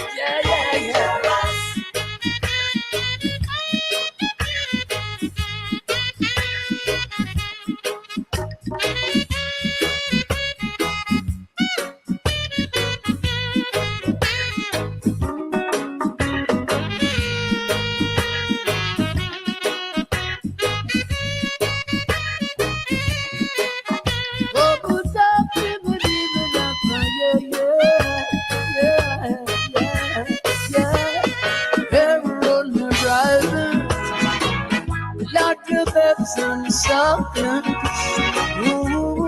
making promises they can't keep, and they never will. Oh no. Worry about the pretty things you hear them say. Don't trust the enemy, can't trust no friend. Yeah. They'll be working in the dark of the night. They'll be planning and scheming out to take your life. Yeah, the words are dangerous. I know their words are dangerous. Don't set your trust in man. Don't set your trust in man. Don't set your trust in man. Don't set your trust in man. I would rather live upon the housetop, living in a house of confusion. Rather kiss a dinner of a well of fish, and the starlocks for hatred. Yeah. So their words are dangerous. No, their words are dangerous. No, don't set your trust in man. No, don't set your trust in man. No, don't set your trust in man. No, don't set your trust in man. I and I trusted in the Most High shall be like all the Mount Zion that cannot be removed. What abideth forever and forever and forever. No one curse.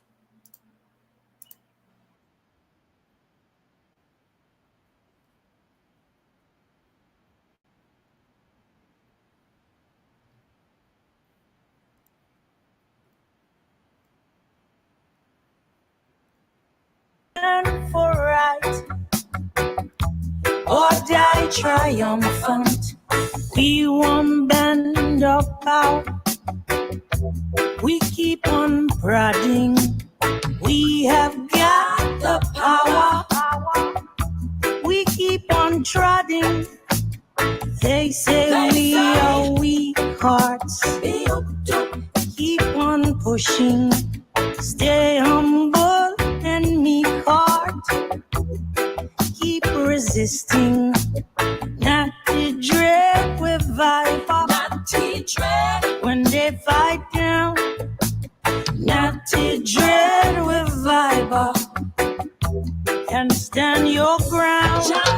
Jano, the load is heavy. Yes, the road is rough. Yes, we are ready. You're not tough, we're tough. Trail of tears, on that trail of sorrow, but we shall see tomorrow. Yes, we shall see tomorrow. Not to dread with viper. Not to dread when they fight down. Not to dread with viper. Can stand your ground. We will stand and fight. We're no paper lion. We will stand for right. What I triumphant. They say we are weak, the naggingly persistent. Stay humble and meek, steadfast and resistant. Not to dread with viper. Not to dread when they fight down. Not to dread with viper. Can stand your ground. Not to dread with viper. Not to dread viper. Not to dread with viper.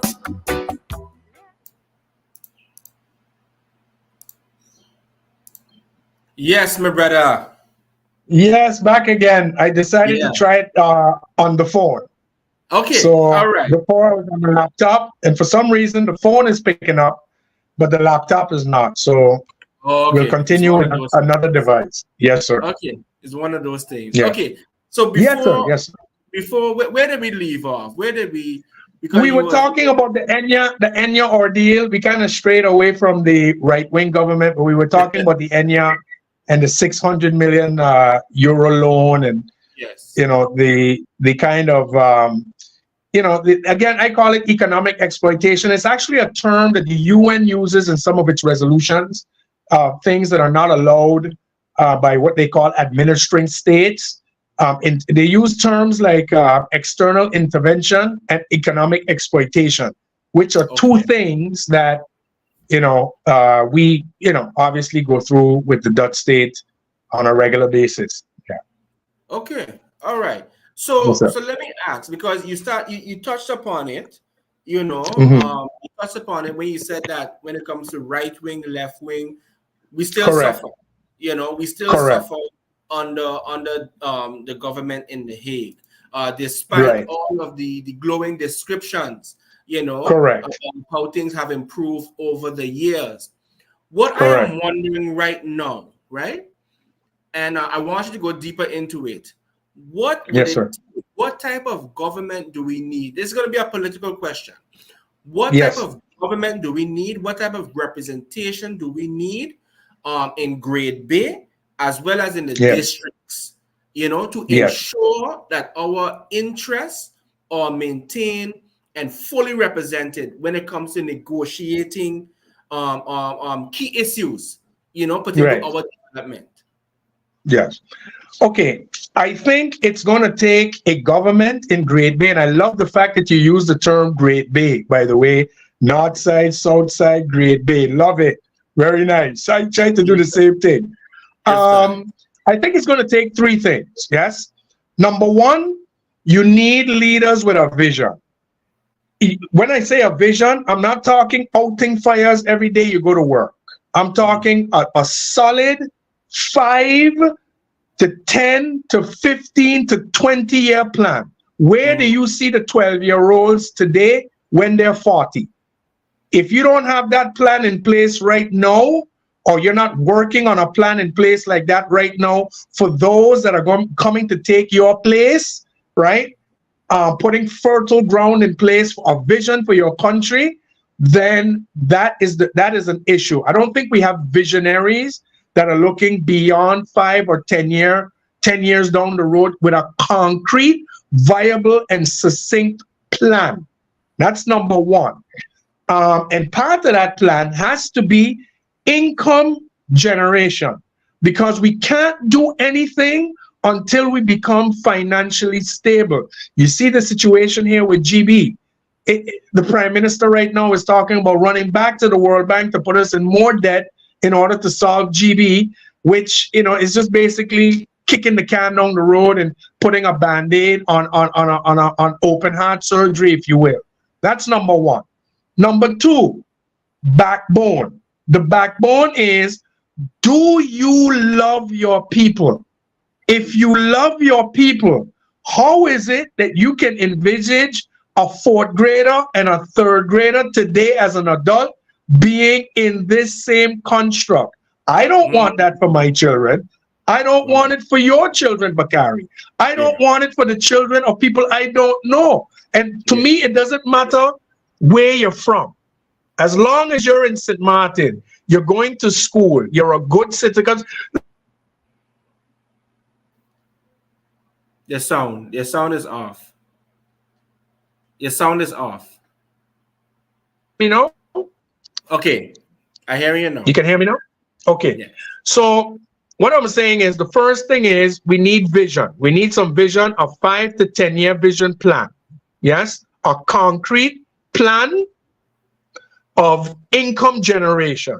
An example, Mullet Bay, we need it back.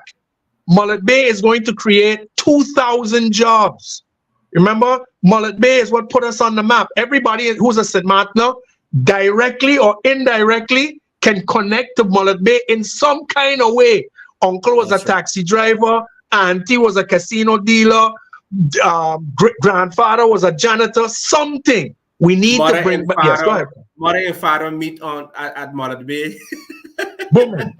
You understand? My father was in the banking sector, so Mullet Bay was huge for him. Yes, that brought in a lot of money, whereby people can, the banks now are flush with cash. They're flush with cash, so now they can give out loans. Loans means you can get on the property ladder. Property ladder means now you have an asset, and from there you keep moving and moving. The bringing back Mullet, we can do nothing in St. Martin until we recoup Mullet Bay.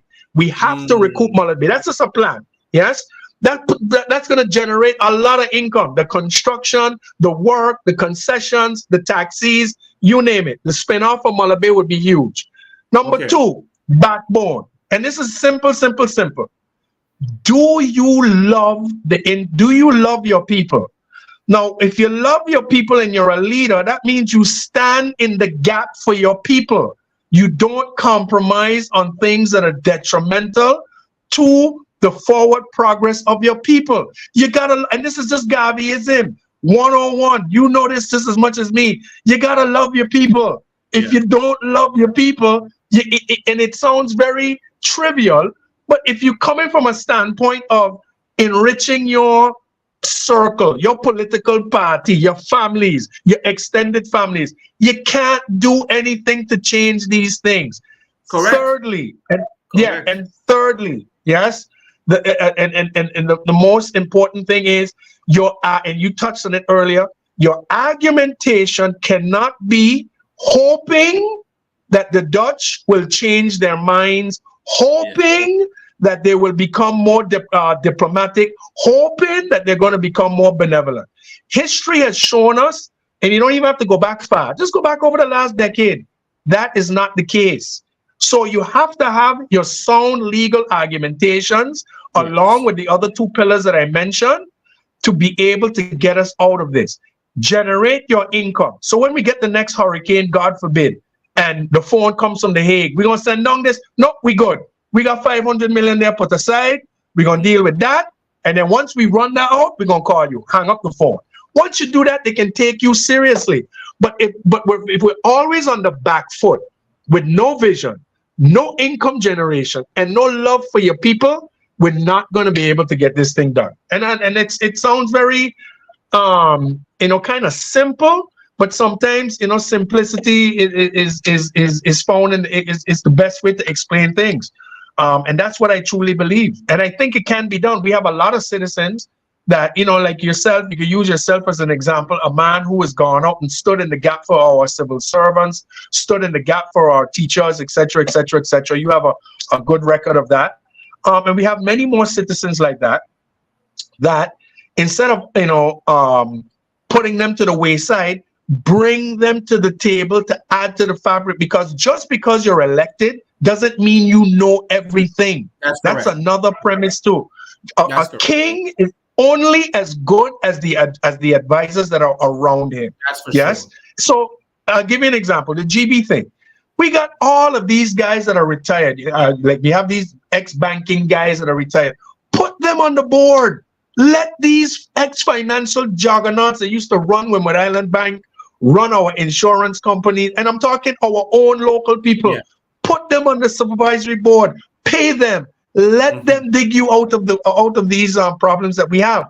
We cannot continue to just put our friends, not based on meritocracy, in these very, very sensitive positions. And if we can do that, I think we can look forward to having a situation to where we can, decrease this democratic deficit, get a little autonomy, but to get this autonomy responsibly. It's not to give the autonomy to ourselves to go and bad spend, to go and borrow from somebody else. Borrowing is borrowing.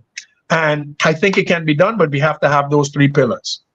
That's my personal take. No, I agree with you, and besides, we've tried everything else. We've tried everything else.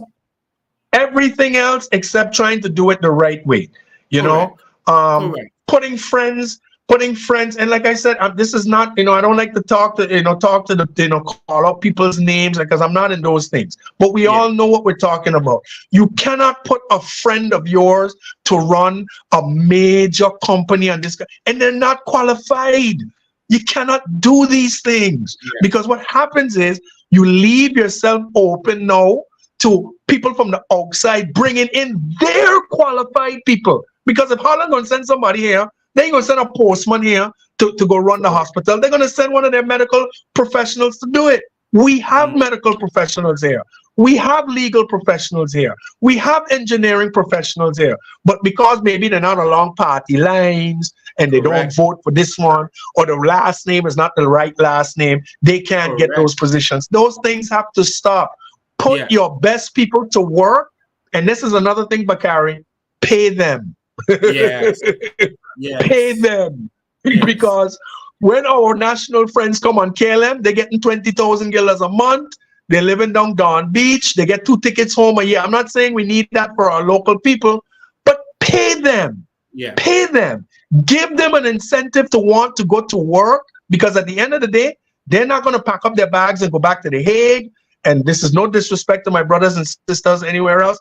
They're not going to pack up their bags and go back Paramaribo. They ain't going back Kingston. They ain't going back Georgetown. They are here to stay. They have no other place to go. Pay your professionals, put them to lead, and I guarantee you, we can get this island turned around. But as long as you're doing things with political favors only, you're not going to get anything done. Put your professionals where they belong. And we have a lot of them. Listen, I totally agree with you.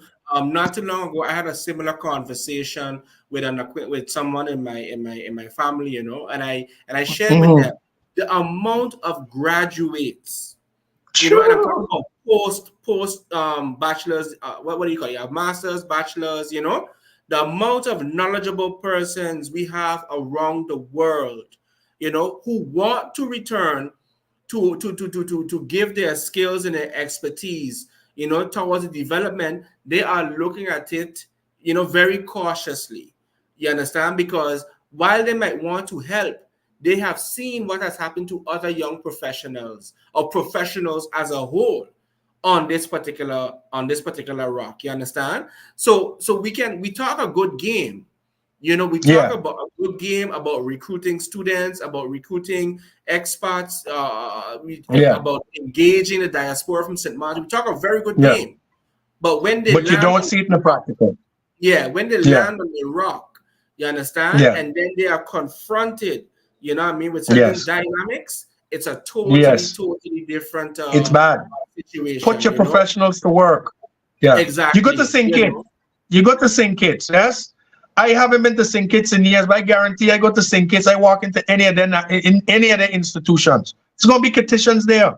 And if it's not Yeah. a petition, it's until they find a petition they can fill that spot to do what they gotta do. Now, this Yeah. is not being xenophobic. I'm not saying that if you're not from here, you too can't do these things. But what I'm saying is we have a school system here that's sending farmers and Havo and VVO people out every year by the hundreds. Every year. Hundreds of graduates gone. And you mean to tell me, out of all of these hundreds of graduates, we can't find any of them to come back? Pay them. And that's the key problem we have too. Yeah. Your mother have an apartment, she can live in the yard there with you. No, you don't do these to the Dutchman when he comes down. Yeah. He don't live down it. No. Correct. Treat them with the honor that they need to be treated. Make them feel, look, you want somebody to work with you and you want them to work well, you remunerate them, you pay them. Now, we're not saying paying them 20, 30, 40,000 guilders a month, but we're telling them pay them comfortably where they can go on a vacation. Here's the next thing, where they don't have to think about plundering because they are financially secure, yes, and put them to work. Yes. We have so many professionals here. People tell me, oh, we don't have the manpower. I say, what? What do you mean we don't have the manpower? You just said it just now. We have so many people in the diaspora want to come home, but they have trepidation because when they land, they're faced with all of these politics and all of these obstacles and all of these things, and it makes it difficult for them. So, you know, it's a vicious cycle. It's a vicious cycle, and it's a cycle that can only, I believe, be broken by people who love the island, love the future of this island, love the children of this island, and want to see us progress. Because listen, as bad as people say St. Martin is, right? You know, I always say we are the, outside of Canada and the United States, I don't think there's a more diverse population anywhere in the Western Hemisphere. I had some friends come here from Carnival, from the States. They're Jamaicans, and they live in the States, and they came here. And we were going through the village one day, and they were like, boy, the music, it confused me. He said, what do you mean? This one playing bachata, that one playing compa, that one playing zouk, that one playing dancehall, this one playing Afrobeat. I said, my brother, this is St. Martin. Everything goes here. We have communities from everywhere here. We have Arabs, we have European, we have Americans, we have all of CARICOM living here, Santo Domingo, I mean, and this is not now, this is for decades. Yes, that's so correct. People don't migrate or emigrate to a place that stagnates them. You understand? Correct. So I think it's just government that has to get their house in order financially. Stop with the reckless borrowing. We cannot borrow any more money. You're putting a burden now on our children. When they get of age, they trying to do things. What do you mean? What do you mean we have a bond here for 50 years for Enya? I don't know nothing about that. 50 years. Yeah. 50 years. You done saddle our 2-year-olds already up to pensionable age on a loan. Come on, man. We got to do better, and we can. I really am optimistic about St. Martin. I'm not doom and gloom at all about St. Martin at all. Yeah. I mean, I'll tell you this much, right? What I can respect about some of the manifestos I've seen is that they don't make any pretensions about putting Holland first. They are clear on that. You understand? And as it should be. Nationalism. And for me, yes, I would want whichever government sits on, I mean, best case scenario, a few weeks after elections. That's a whole topic. Correct. But I would want any government, to have that same philosophy, to put St. Martin first. Yes. And when we say put St. Martin first, we're talking about the economy, we're talking about social development, we're talking about health. Put St. Martin first. I think we've reached the point where I don't know if we can continue pleasing outside investors. No, we cannot. We cannot. And Yeah, and we cannot. And here's the thing, Bakari, not to cut you across. I was even talking to somebody, I think it was today or yesterday. I said, look, we need the investors, right? But another stipulation that they got to make is you want to invest in St. Martin, then you're going to have to make some sort of donation to our schools. We have computer labs that are outdated. Pick a school, adopt us. You're an investor, you're coming in, adopt a school. This school here, instead of, because and we don't like to talk about it, but the investor has to pay to play. But if you have integrity, that pay to play can go straight to the schools instead of into your own pocket. You understand what I'm saying? So you have an investor coming in, want to build 60 condos or whatever it is. And I'm for one right now.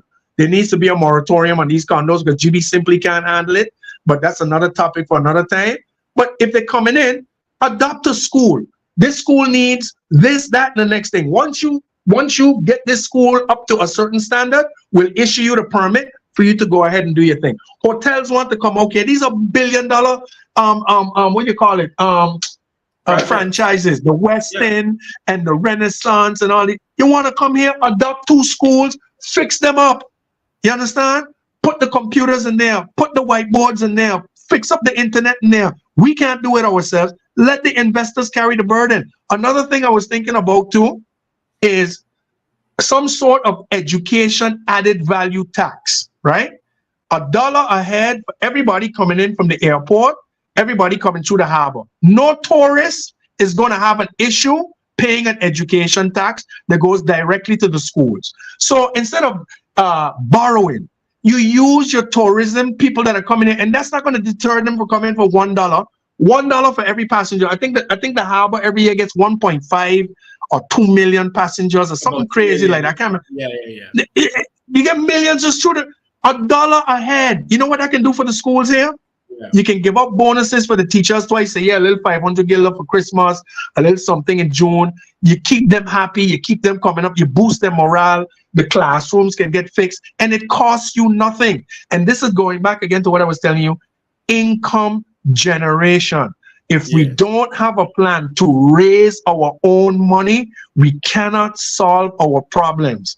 And then, of course, the integral part of it is to make sure that the monies end up going where they're supposed to be going. And we can't be doing these things at the behest of our kids.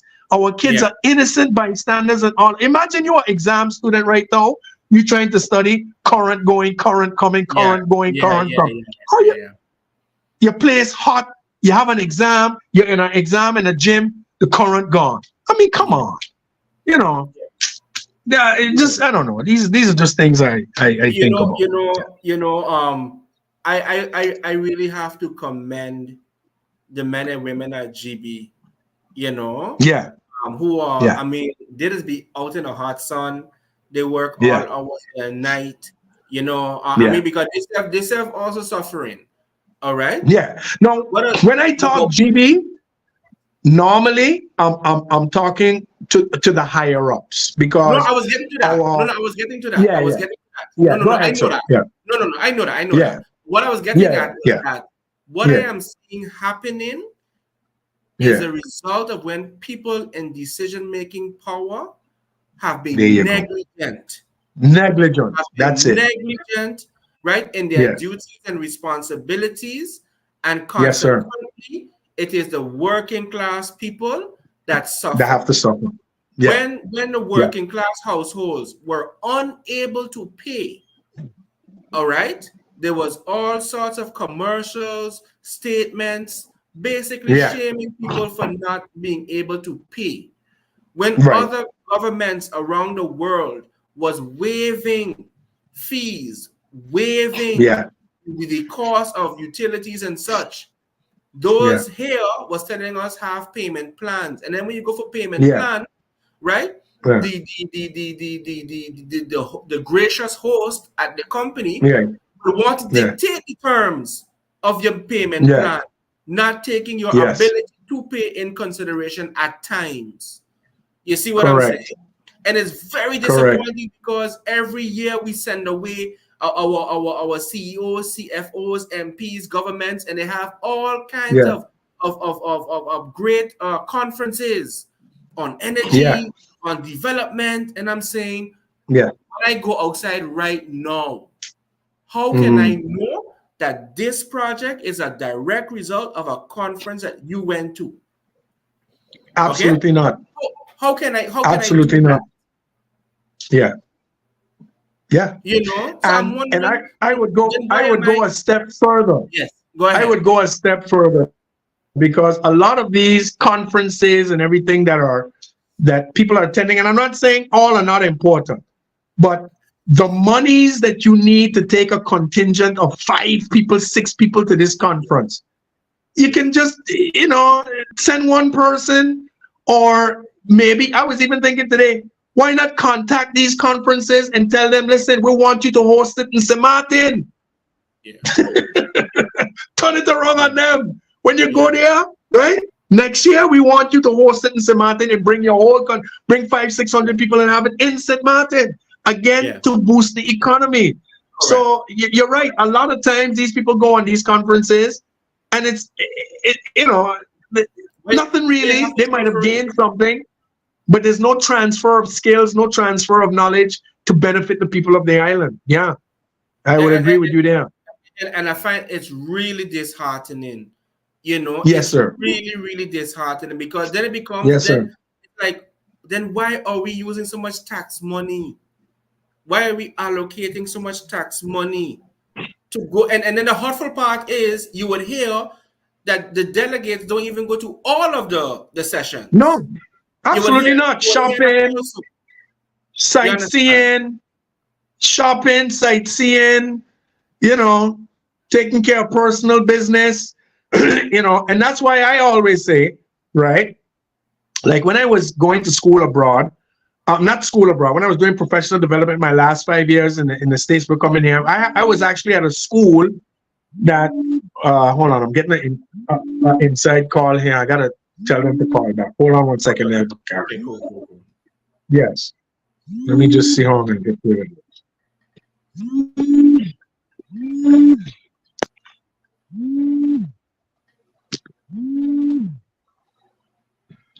Okay. Yeah.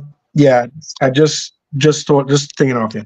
So what we Okay. would have to do when we were sent on professional development, we actually had to come back with a report, basically stating everything that we learned there, have evidence of everything that we attended, and turn it in, because they didn't want it to be that they're sending us out on these professional developments and we're coming back and we're just going out there for 3 days to party and chill and do those things. So we have to actually be diligent and have a report submitted to our principals and managements of schools.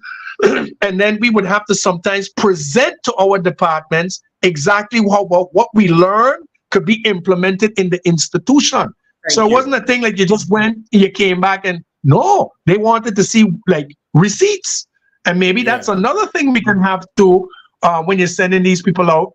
What did you learn? What happened? Etc. Etc. And how can this be beneficial to the to the forward progress of the country? Because I Of believe, like course. you said, a lot of conferences being attended, and it's just basically a waste of money. It's a paid vacation. Yeah. Agreed.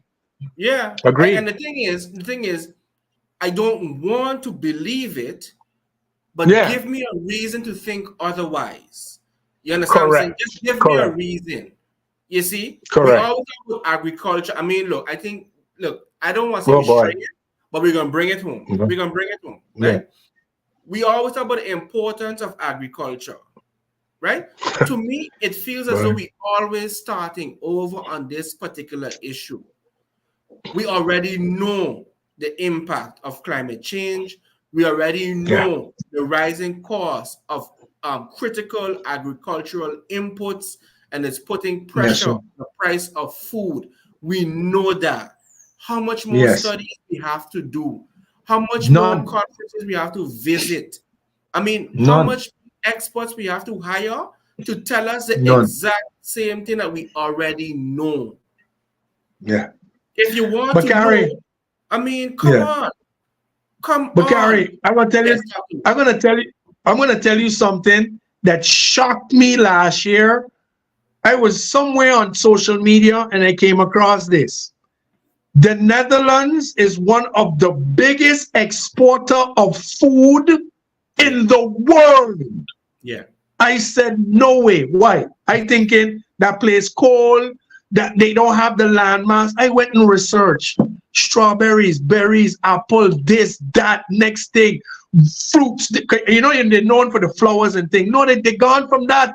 They went from the flowers now into food. The Netherlands is one of the biggest exporters of food, not in Europe, not in the world. I said, what? I couldn't believe it. I had to go and look it up, and there it is. They're not up there with the States and Ukraine, nope. But there's Holland in the top 10, one of the biggest exporters of food in the world. And yeah. We're sitting here and don't have a Ministry of Agriculture. Come on, man. Come on, man. Let's get. Listen, right? In my studies, yeah. Right? In my studies, I came across a brilliant thinker from Guyana. And yeah. His name is Clive Thomas. Okay, he has a number of great books. And right. One of the books that I started to read is called Dependence and Transformation. Okay? I need to get that and read that.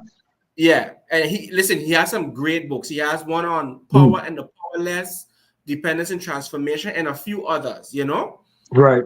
And in this particular book, he's based on my memory now, because it's been a while since I read it. He's saying the size of your country, island, does not really have that much, you know, it doesn't really determine how far you can go to some extent once you know how to organize your society, once you know how to make the proper investments and so forth, you know. Right. And that is what the Netherlands is doing.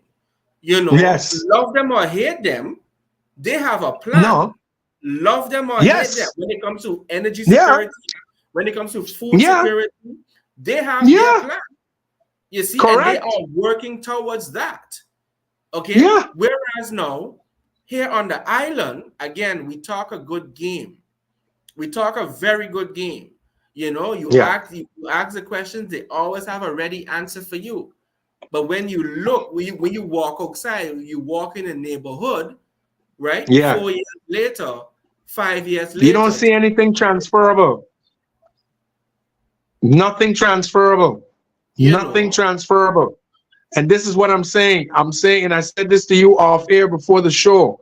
Yes. It's going to take a group of intellectual people, intellectual, professional people with some integrity who can come to work and say, this is enough.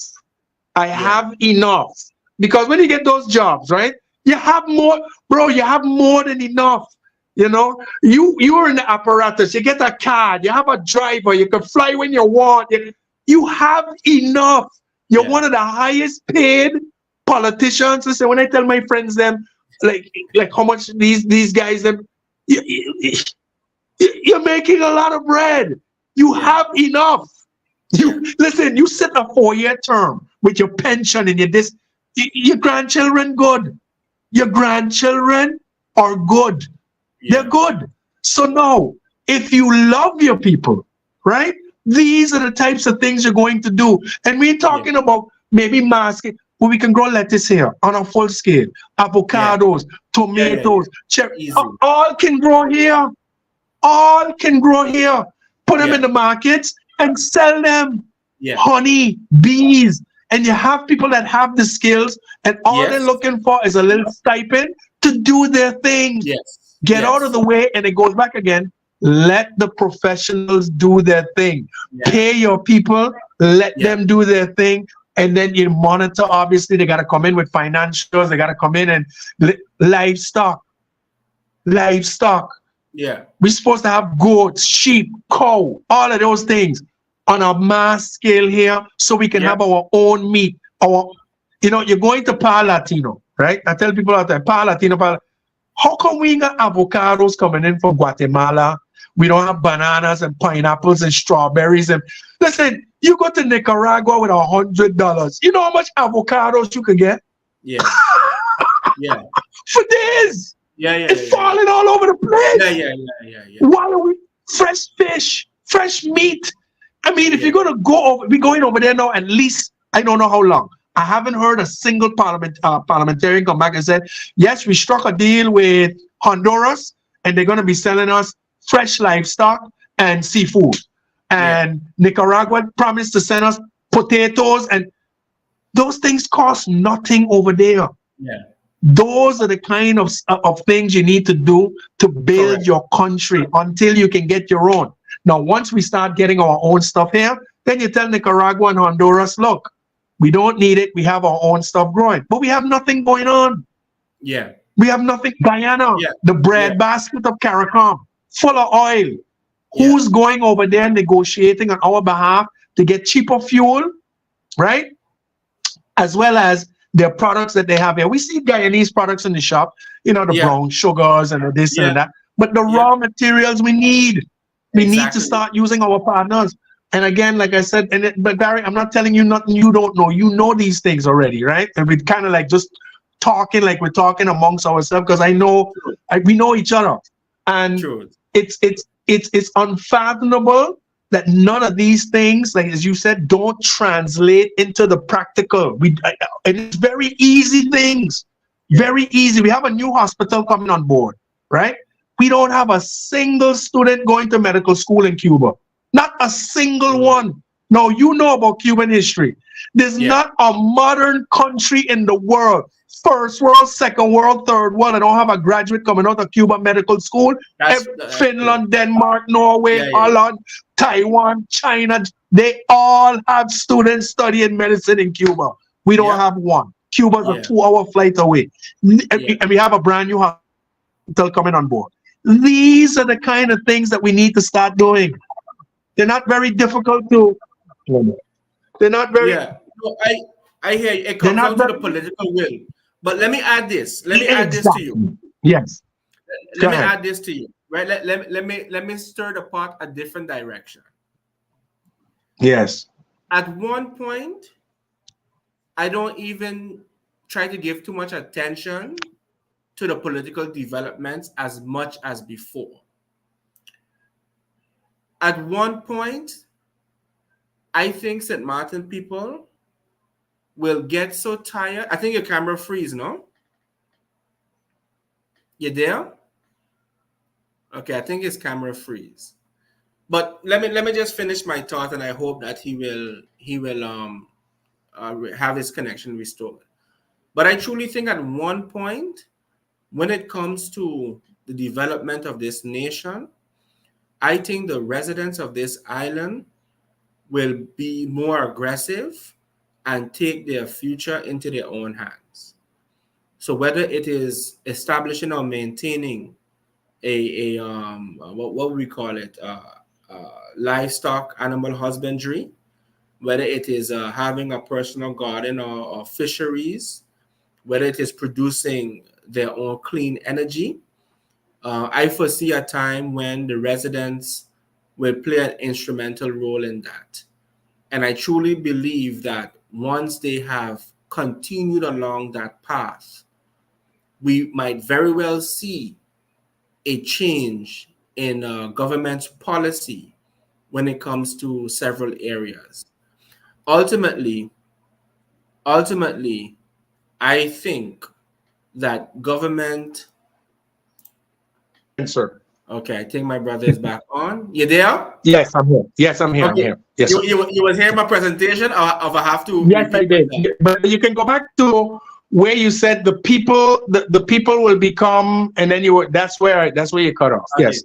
So I was saying, right, that mindful of all of these developments, some of them which are controllable and uncontrollable, I foresee a time when the residents will become more aggressive in charting out their own destiny. Yes. What do I mean? I mean, correct. I foresee, because we have already seen persons having their chickens and hens, they're producing eggs and so forth. Okay. Yes. We are seeing people investing in renewable energy. We are seeing people developing skill of animal husbandry and fishery. You know, we are seeing people develop all sorts of skills.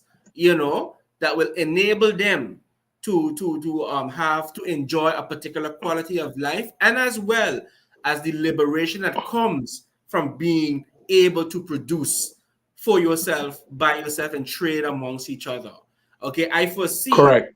that people will get a better understanding as to the craft when it comes to import and export negotiating, having contacts in, as you would say, Panama, because we're in a global world. I can go right now on the internet, get in contact with a supplier, maybe get a microloan. I don't want and to order and bring it on down. I can order and bring it in. So to me, and in I don't want to get lost in translation, but at one point we need to see what's happening to us as a blessing. And we have to look for the opportunities. We have to look for the opportunities because we have access to things that other islands probably don't have access to. Agreed. To import a phone, for example, the amount of money they have to pay to bring it in, we don't have that type of restriction. We have to pay a fee, yes, but it's not as high as other places. Yeah. You see what I'm saying? Yeah. So a lot of places is the percentage of the value. We don't have that here really. Exactly. So we can do things. And I think sometimes if we would kill the noise, kill the distractions, and say, you know what? For the next 3 to 5 years, we are only concerned with purchasing land. That is it. Yeah. That's 3 it. to 5 years. That's all we want. Yeah. And then after that, we have to make sure that we establish 10 supermarkets. I'm just saying. Yeah. Okay.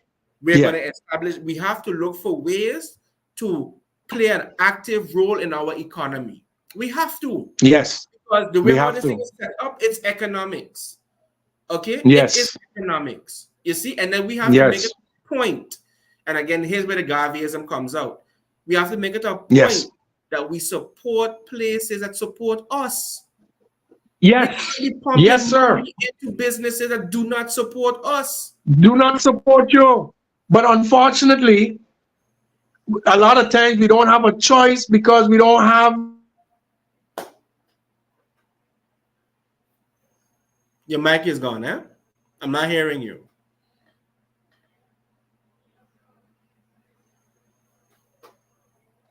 Can you hear me now?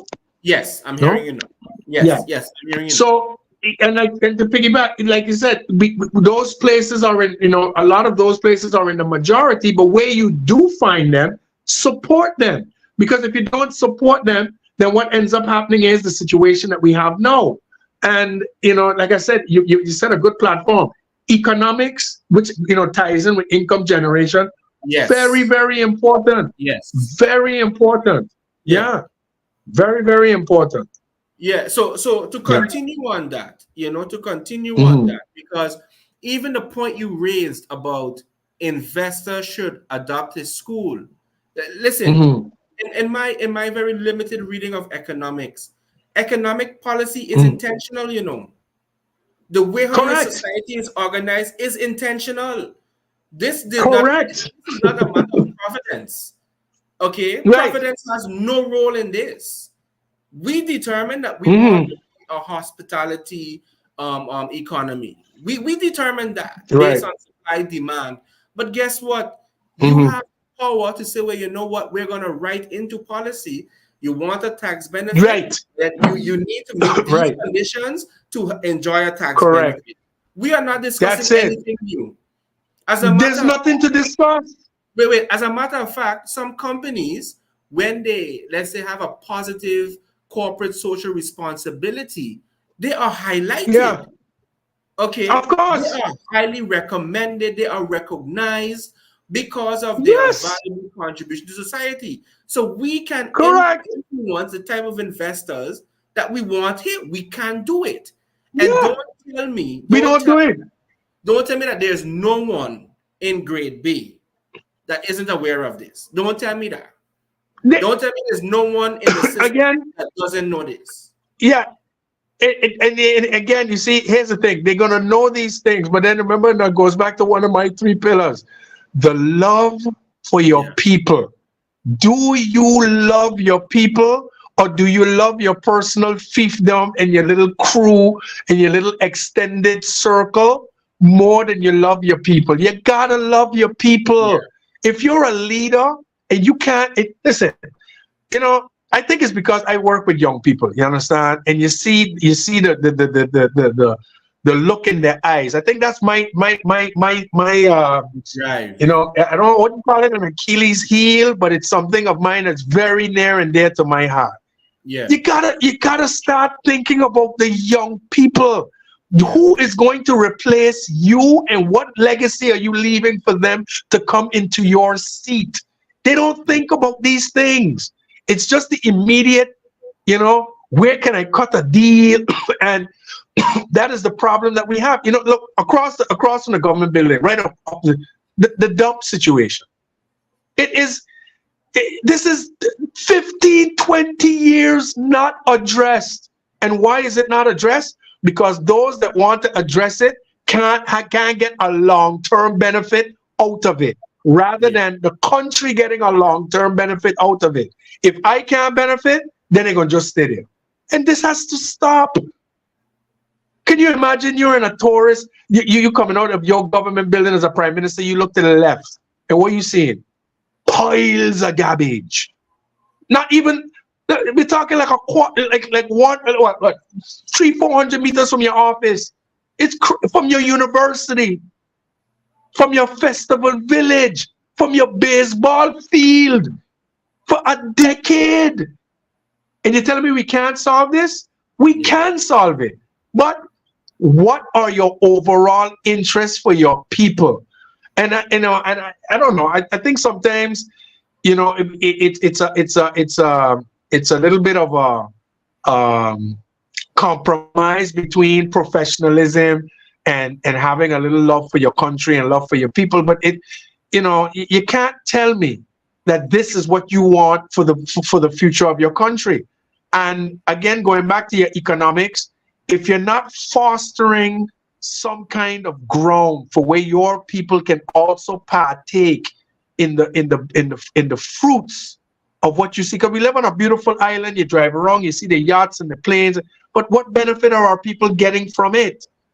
And if government is not going to be a facilitator of these things, then, you know, like it said, it goes back to the beginning, people really have to think about who they're selecting to lead them. Who are you selecting to Thank you. you know, who are you putting in there? Because ultimately we are responsible. We are ultimately responsible. We put them in there and then complain that they can't function. But why are they in there? And then when you get a second chance to do it, the same bad actors are in there for decades. Yeah.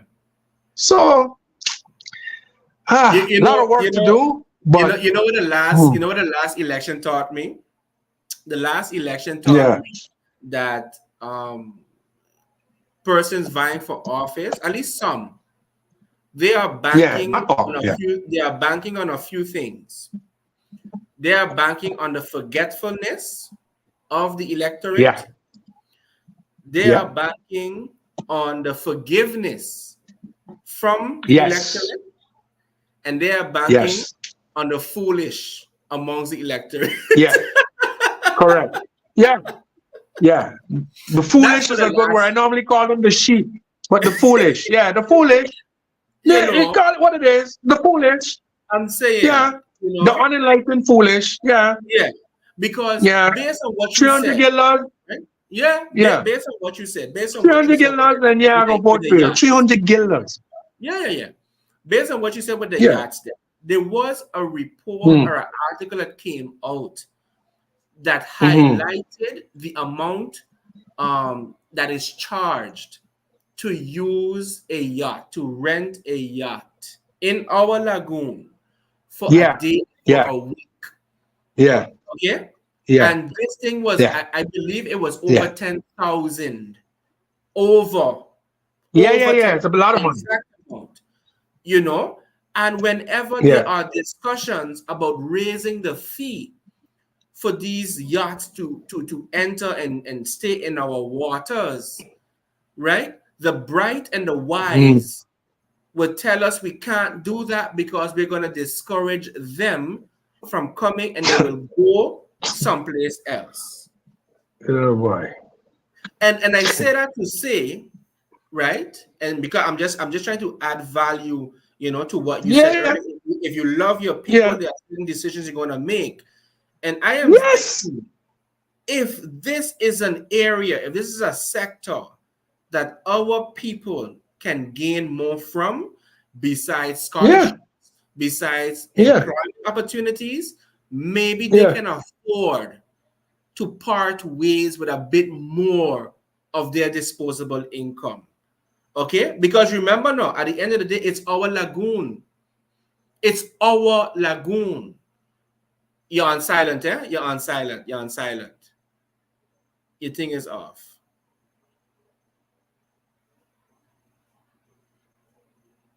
No, I'm not hearing you. I am not hearing you on my side. Let me see if I got something here. Okay, I got you now. I got you now. Hear me now? Yes. Yes, sorry about that.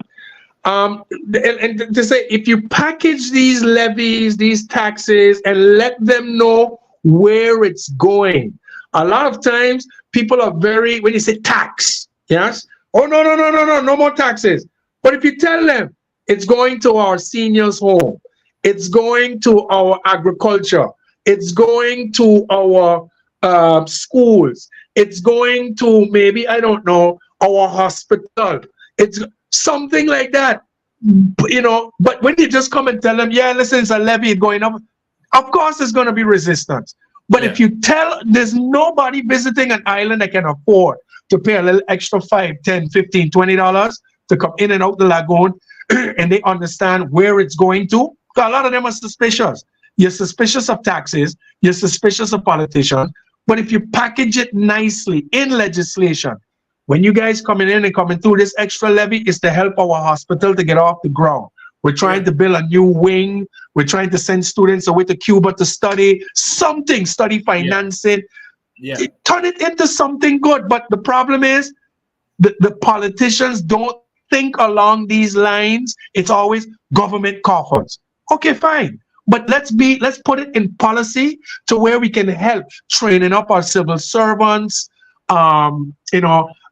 bonuses for our civil servants, bolstering pensions, these kind of things. Building up the island, the infrastructure, those kind of things. If you can tell these people that are visiting that is going towards a worthy cause rather than with just increasing the fee, then you can have more cooperation with people. Because look, once we have the sun, the beach, and the sand, people are always going to come here. You can't overtax them, but you can always tell them, look, listen, we need your help as good corporate citizens, good visitors, etc., to contribute to these institutions. And that is where Exactly. it's going. It's not going Exactly. in government coffers for the politicians to live like what Marcel Gum said, champagne lifestyle on a Marby budget. Yeah, that Oh was boy, classic. that'd be That was cracking. classic. Huh? That was classic. That was a Honestly. classic. That one Yeah, I yeah, run with yeah. all. Yeah. No, but I mean, Yeah.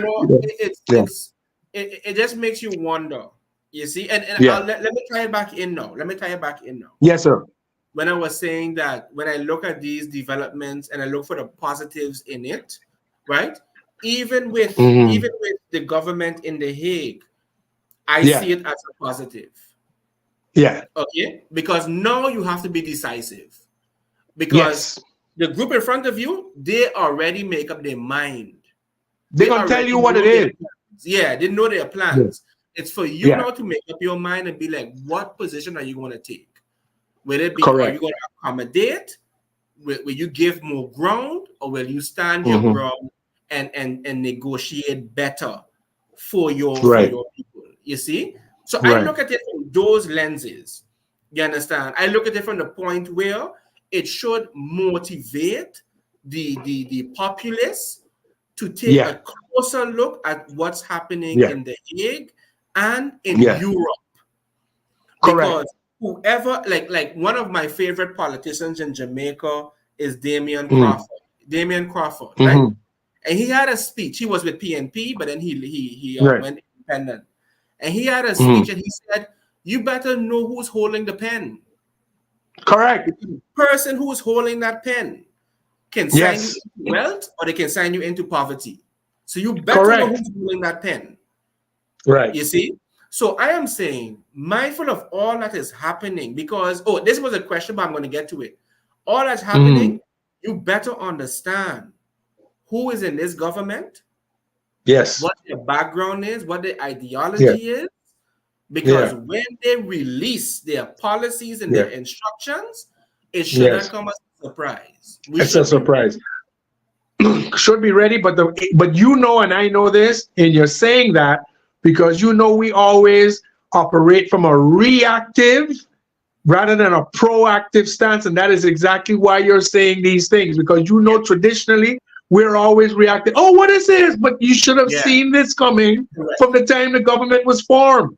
Correct. Yeah, but I mean, I still go from the premise that, you know, it can't get much. I mean, I'm not saying it can't get much worse, but the last 7 years should have been an eye opener already. Yes. So when you see what's coming, you shouldn't be surprised based on what you've seen before. But the issue is, and you said this before, they are looking to have a more improved kingdom. Yeah, But you can't have an improved kingdom when there's an imbalance of power. correct. An imbalance of power means you will always be on the short end of the stick. You're flying to Holland from on a back foot. They're coming here, you're on a back foot. You can't sit at the table negotiating as equals or as somebody that can, you know, fight your cause because of your ineptitude financially, politically, socially, economically, food security, we just talked about with agriculture, Yes. a lot of gaping holes, and they see these things. And then on top of that too, Bakari, they see who we're electing. Yeah. Let me talk it.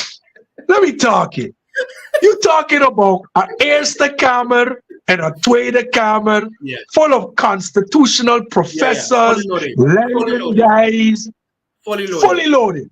Yeah. fully Guys loaded. that come up and laden, and not just laden, legacy laden. Father, grandfather, great grandfather, top brass. And they come Top down here, and we ain't calling names, but they, what? Yeah. 1/3, 1/5, 1/4 of your parliament, useless. Yeah. And then they're gonna be like, we gotta take you guys seriously. Absolutely not. Yeah. And then they got the nerve, these guys, to board planes, to go there and sit down and negotiate on the behalf of the people. Yeah. That's Yeah. another thing. They look at who we're electing. They look and they see certain individuals in there that they know, this man don't even come parliament. This man don't even, he just there just to be there. Yeah. And they see these things and Yeah. they can't take you seriously. They cannot. Yeah. You know, like the shenanigans we saw 2-3 weeks ago, a member of parliament jump, 3 days later, jump back. How does that make you look with this kind of government you have here? They're like, but these guys ain't serious. Yeah. So, you know, we continue to be our own. You know, we talk a lot about the Dutch state, but you would agree that we also have to fix up our house and become a little politically mature, a little bit more, you know, with the macro politics, the geopolitical scene on the international level. Yes. I'll show you something I noticed the other day. The US dollar right now is propped up basically by oil. Oil is the standard barrier that you have to buy. Huh? And war, yeah. But But commodity based with oil. Yes, you have to buy. Most people have to buy oil with US dollars.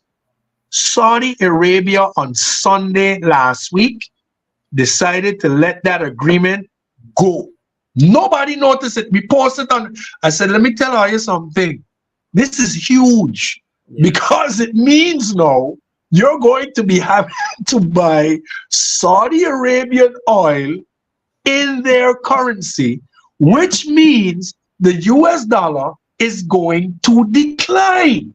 Yes. Lo and behold, we got something called a Caribbean guilder coming. I don't know what the heck that is. Bye, Bakari. Another But conversation for another. Wait Yeah. now. Because Yeah. you are talking about the Caribbean Guilder,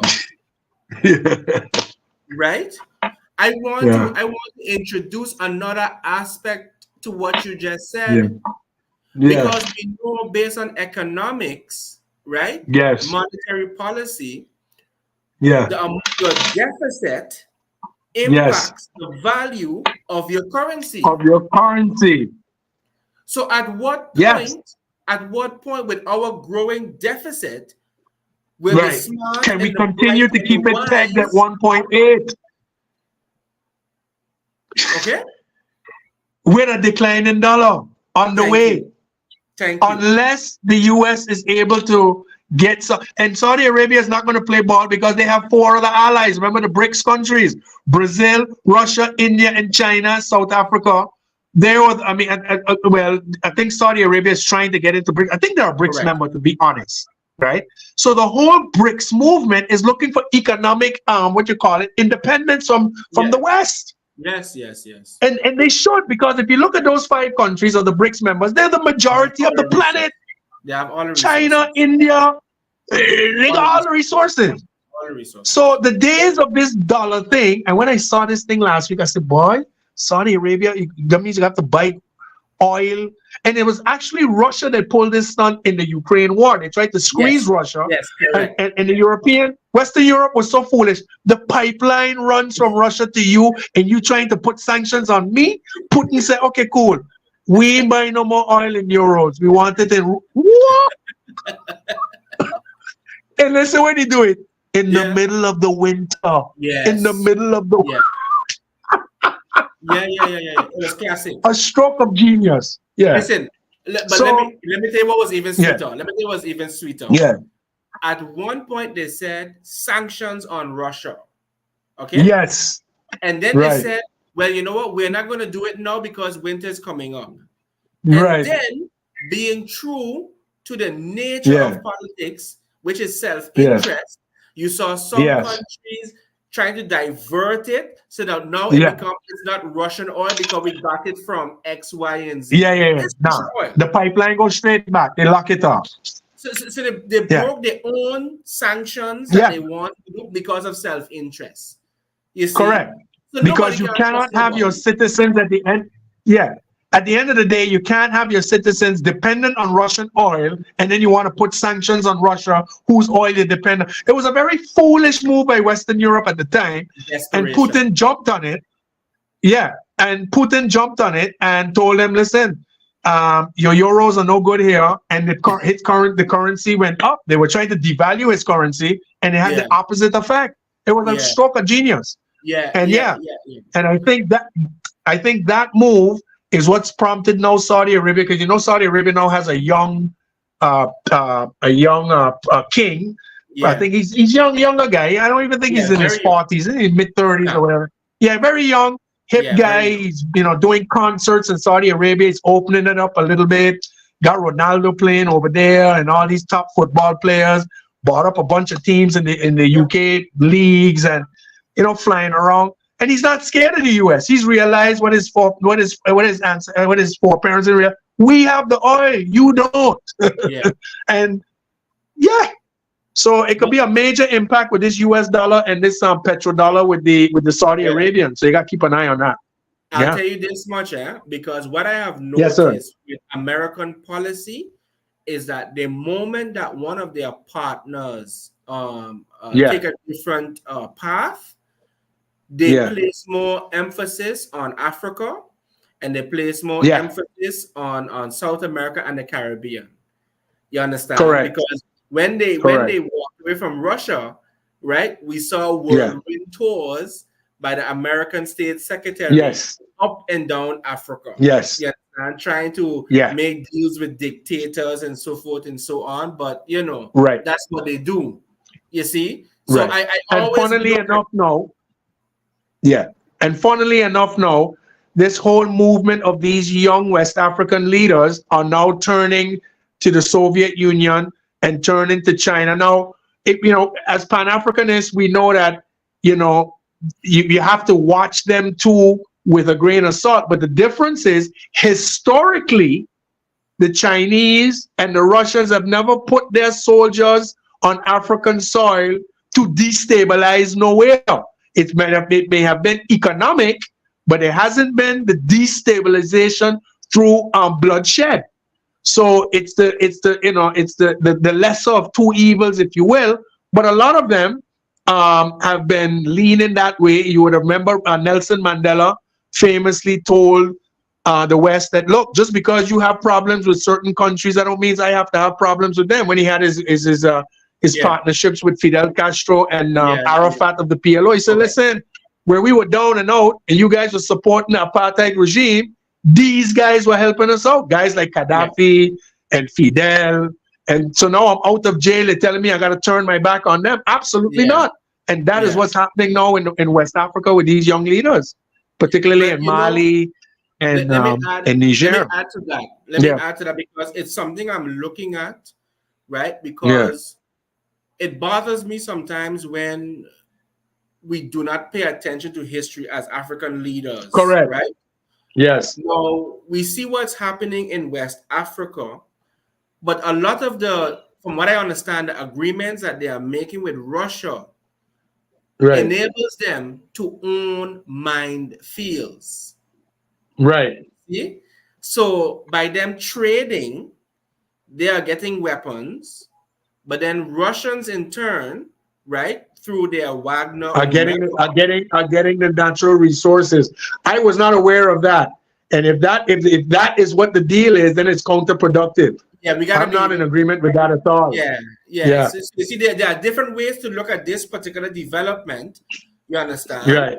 Because you don't want to jump out of the frying pan into the fire. The fire. And China is notorious for that. While China doesn't destabilize governments, they're in Africa for one thing and one thing only: natural resources. They'll come and fix your road, fix up your schools, build your conference centers, do up your infrastructure. But they're leaving with but okay, the thing is, okay, fine, they don't destabilize, but yes, you're destabilizing because you're not paying the value for what you're asking. There you go. Your sound gone again.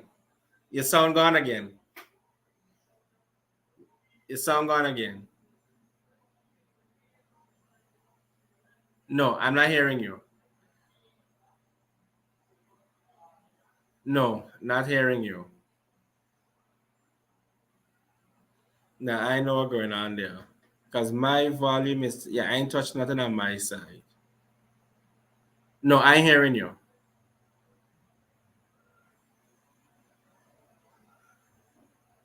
Maybe turn up the volume on your phone. Okay, talk. Yeah, there. Okay, go ahead. Yeah, there. Something it seems to be in and out with the microphone. Could be the internet. Okay. But what I was saying is, it's counterproductive to do these things because those are basically the relationships you had with France, and you're complaining about France. And why would you go and sign the same deals again with someone else? Okay, fine. Maybe they don't have the bloodshed on their arms, on their hands. Maybe they don't have the destabilization factor on their hands. But it's the same exploitive relationships, economic exploitive relationships that you had with France. Yeah. So I did not know this. I'll have to read up on that. Yeah. And I'll have to read up on that. Next to that, right? We on the island, we have a saying, we say dance a yard before you dance abroad, right? From our Jamaican brothers and sisters, right? Correct. So here is Russia coming to the rescue of our African brothers and sisters to liberate, support, whatever. But almost every other day we hear reports coming out of Russia about human rights violations. Yeah. You know, they have to be careful. They have to be careful. But I think what it is they're so distrustful of the Europeans that any other relationship to them is an improvement based on what they saw in Europe. But they have to just ask, look, standard business operating procedure. Pay us what we're supposed and stop with these arms for gold and no, man. You want the gold, buy it at the world market prices. That is what's going to help Africa rise. Yes. Yeah. Yes. Yeah. So true. That's what's going to Now, help it rise. let me bring it Mhm. back home because we're going to close off just now, Yes. right? Okay. In terms of this government, because we talked earlier about the debt that St. Martin owes Yes. to the Netherlands for the COVID, for different things, right? Yes. Do you see this government, meaning the government in The Hague, wanting Yes. to revisit past agreements, making adjustments, improvements, whatsoever? Let's take, for example, and I mean, this is just speculation now. Yeah. Yeah. It's just speculation now, but do Yeah. you think that might be in the cards in the coming future? Highly unlikely. Okay. I think that, and then I'll just say my opinion here. I think the debt is what keeps the Netherlands in the game. When I say in the game, keeps them with that Irrelevant. imbalance of power that we have in the kingdom. Because if you get rid of the debt, it could be a situation now where you offer the countries now an opportunity to start from scratch and do it right. Yes, you get offered that opportunity to do it right. Remember, they wrote off most of the debt 14 years ago. When we went 10-10-10, they supposedly wrote off most of the debt. And here we are 14 years later in more debt. A lot of it, pandemic, I understand. But also there's a lot of reckless borrowing. So I don't know if it's in the interest of any Dutch government to want to extend that kind of benevolence to the islands, because I don't think, I don't see what would, you see, Holland always operates with us from a premise, what is in it for them? What's in their best interest? Is it in our best interest for them it's in our best interest to clear our debt, but is it in their best interest to do that? I don't think so. And even if they were to clear the debt, or renegotiate the debt, you best to believe they're going to want some sort of collateral, like for instance, Island, Curacao, or maybe GB here.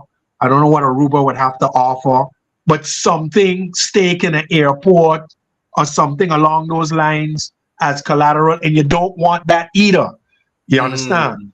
So I would be very wary. I would be interested to hear what your thoughts are on that. Well, I'm looking at it based on what I've read in, again, their manifesto and based on their utterances.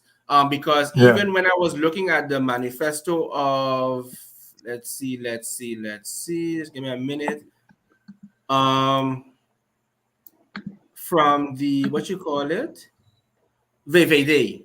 So that's a party by former thing. Yeah, they were the ones that were in power last time. Yes. Correct. And then they have here overheidsfinanciën. De Volkspartij voor Vrijheid en Democratie wil dat de financiële situatie op Aruba, Curaçao en Sint Maarten verbeterd worden. De autonome landen hebben een eigen verantwoordelijkheid en moeten financieel hun eigen broek ophouden. Okay? So that was one that came to my attention. You understand? Correct. And rightly so. Yeah. Right? But hear it now, Hear this, Hear this good. Onafhankelijkheid verklaring. Ook wil de VVD het makkelijker maken voor de 6 eilanden om zichzelf onafhankelijk te kunnen verklaren door een expliciet bepaling in het statuut voor het Koninkrijk in te voeren. So basically, they want to incorporate an article to make it easier for the 6 islands to declare independence. Why Holland no declare independence and leave the kingdom? Yeah, and here's the thing too, Holland is forgetting. Holland, I believe, has this thing like, we can make it easier for us to declare ourselves and we just go on and there's no reparatory justice to be paid. Thank you. Yeah, there's a guy, another guy going back again to International Court of Justice, Judge Robinson, who's of Jamaican heritage, Okay. who sits on one of the judges up there. He calculated the UK's. He had an article where the UK was talking billions. He was like, no, no, no, no, no, absolutely not. But I mean, obviously, the UK Commonwealth is a lot larger than Holland. He said, listen, you can't be talking no reparation unless you start in the trillions with a T. Yeah. Holland, listen, we talking, listen, you could, it's going to cost you a lot of bread. Yeah. You can't just, we got independent. No, it's going to cost you a lot of bread per island. Per island. And I don't even know if Suriname has any, can make any claims. They probably could. But for these 6 islands, listen, I talked to Dr. Rhoda once or twice about this, and I was like, listen, minimum barrier per island is 100 billion. Yeah. Minimum. Yeah. Per. Yeah. Per. If you're telling us we got to pay 600 million euros for one company. Yeah. Let's do the math going back. I don't know what Holland is thinking. You know, or make it easier for them to go on a pound collect, and today you go independent. See ya. No, correct. No, correct. There's going to have to be reparatory justice. Yes, and that's another issue now.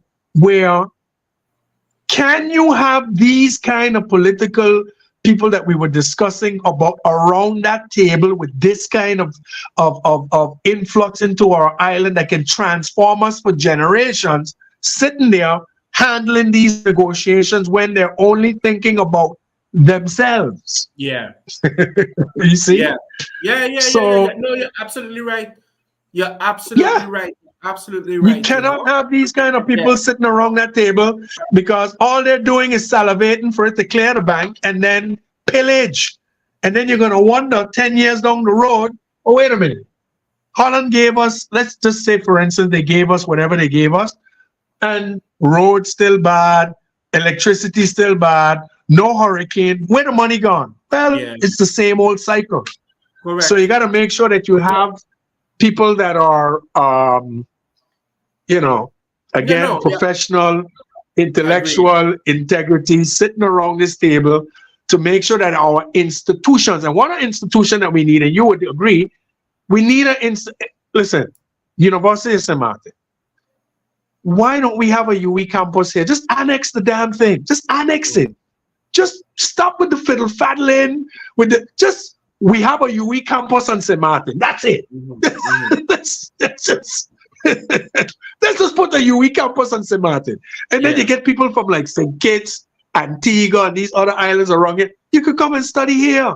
Just like we have the AUC over and put a UE campus. We're trying so long. I know you want to have your own institution, I understand. But UE is not broken. UE is basically the bastion of Caribbean knowledge in the entire Caribbean. All these islands, Jamaica, Trinidad.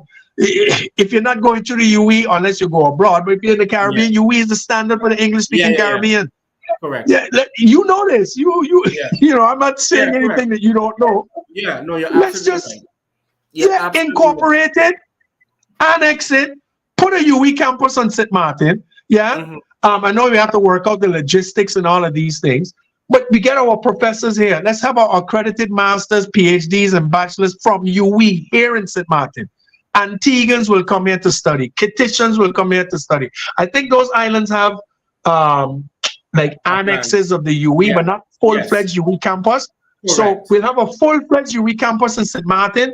The CARICOM islands around that don't really want to go maybe to Cave Hill or go Mona or go Trinidad or whatever. Come here, study, boost our economy. Maybe people stay. You have more, like now you have a cranial capacity instead of a brain drain. You have a brain add to the island. People like the place. They get the degrees. They stay here. And that's another thing we can talk. Nation building, which is part of Gaviism. Nation building. I know I went on a tangent there. But to come back to what you said, I hope the Dutch don't believe that should we decide to go independent, that there's no price tag attached to it. There's a hefty price tag. Hefty price tag. Yeah, there's a hefty price tag. I agree with you. I totally agree. Yeah. You understand? And to come back to the point that I had brought up, that, and you said it best. We know what happened in the past, so that gives like a benchmark of what could possibly happen in the future. You understand? Correct. And that's the reason why I said, is there a possibility that they might want to revisit some of the past agreements and say, well, this is nonsense, this is rubbish, or we have to revisit because it doesn't fall within our vision. We might need to think, we might need to consider, these type of scenarios. You see what I'm saying? I mean, let me get another point, right? Yeah. We know that allegedly, no, let me not say allegedly. We know that back in December 2019, if I'm not mistaken, or 2020, I can't remember, that the then Prime Minister of the Netherlands issued a statement. They call it an apology. They said it's an apology. Yeah. Yes. And then we know last year in July, if I'm not mistaken, Alexander, he issued a statement. Yes. And then afterwards, we hear that funds would be mobilized in order to raise awareness, so forth and so on. Yes. Okay? Right. Now, mindful of the policy of the VVD and the PVV and the others, I'm wondering how this new government will see that. Whether it will say, what, people need the money, so you are like in 200, you'll get 10 million, you all sort it out. I'm being facetious, of course, but I thought that in lieu of the money, I could be mistaken here, they decided to build some kind of museum project in Holland. Yeah, and that was going to be, instead of giving money or doing something, we're going to be righteous and show our humanistic side and build a museum in Holland that you have to pay 2,000 euros to fly up there to see, to commemorate all the wrongs that was done in the kingdom. I think that was how they escaped out of that we're going to do studies and those kind. I have to read up on it. But I don't think there's any money forthcoming to the islands. As far as what they call slavery past to the islands. I think for us to get any funding from that, we would have to actually maybe think about going independent. And then when you're going independent, negotiate a deal for them to, pay a severance pay, so to speak, for the ancestors that are no longer here, and then for us to go forward. But my understanding was, because I remember what you were talking about, there was a point where there was no apology made, and then last year there was some flimsy something made by the king. It wasn't very, very strong. It was kind of wishy-washy. But I thought that the end result from that was that they were going to build some kind of commemorative center or museum, memory museum, slavery past museum in Holland, rather than giving out funding to the islands. But I could be wrong. But I think that's what they decided on. And to me, it sounds plausible that that's what they did. But I think going forward, I think the best thing for us to do is to kind of wait and see. But as you said, the elected officials need to be very, very cautious right now, especially with all of this stuff going on in St. Martin. Utility company, woefully bad. Government lasting 17 days. We're back to elections again. I don't really foresee this next government lasting too long either, because I'm seeing too many people getting into the game for the wrong reasons. Older politicians that have done nothing back in the game, putting all kind of willy-nilly lists together just to entice the people. We have another gentleman who you know of and I know of who just came out of nowhere declaring that he has the answers for all of St. Martin, doesn't even live here. So they have a whole heap of things going on. And I don't see this next government lasting long either. I think we're going to go through the cycles of the early 2000s when it was 18 months, 24 months, 18 months, 16 months, 20 months. And until a group of St. Martiners get together and formulate their own party that, number one, have a plan, a viable plan. And this plan is going to be viable because it's going to be made up of professionals and intellectuals that can read and that not to say you can't read, but read, have vision for the country, and willing to stand up for their people because they love their people. Until we get a party like that to break from this mold that we have here, I don't see any other objective, because here's the problem we're in now. The two largest parties in St. Martin just committed a political blunder 2 weeks ago with this guy joining them, and then 5 days. That was so bad. Yeah. It's so the two biggest parties. It was embarrassing. Now, I tell people, whether you're white, you're green, whatever color, you have to call it what it is. That was a bad look. That was terrible. Terrible. You went and made a kingmaker out of a guy that hasn't been in parliament for 2-3 months, and he left you, and now you're coming back again to ask your constituents to vote for you again. And I say unapologetically, a vote for them is a vote for a support of what happened 3 weeks ago. Oh, wow. I say it unapologetically. There were 8 signatures on that thing, and I don't know what to say. I'm flabbergasted. Yeah. The two biggest parties in St. Martin had this happen to them. Normally it would be one big party trying to deal with another big party, but because they were in coalition together, by any means necessary, you tried something after 17 days, which is your right, and it blew up in your face. Yeah. So where do we go? How can you trust them? Yeah. You know for sure you can't trust the ship jumper. Mm-hmm. But what is it now? And that's what I'm waiting to hear. What is it now that the big parties can come out and tell us over the next month and a half to regain the confidence? Yes. The trust, because they already were losing seats. Remember, they went in with 10. Yeah. And they 2 members of the NA left the party, right? Yes. Which would be Christopher and Ludmila. And then you had 2 members of the NA left, which would be Grisha and Ludmila Duweaver. So they lost 4 seats out of their whole thing.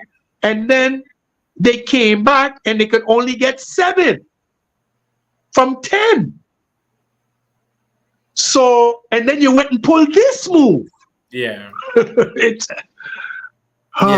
Boy. And do me a favor. Do me a favor, because I'm sure you read the letter from the infamous professor who is in the cabinet of the governor. In his advice, he made a very strong statement that I think stood out for many of us that read it, when he said that we are flirting. We are flirting with intervention. Yes. You're talking about Van Rijn. From UNA. Yes, I had finally something I read that you read. You reading everything like you normally do. Yes, I read that. And he did say that. He said that if we continue to make a mockery, because this is a mockery book, Harry. We've had jump in before. Yeah, we're used to the jump in. But 14 months, 20 months, 17 days, and then 5 days, and then we back again? No, man. Yeah. You taking it to new levels now. Yeah. And he's right. If we don't get our act together with this right-wing government, they could pull it. They could pull Article 50, 51, instruct the governor, tell everybody to go home. Yes. And here's the funny part now.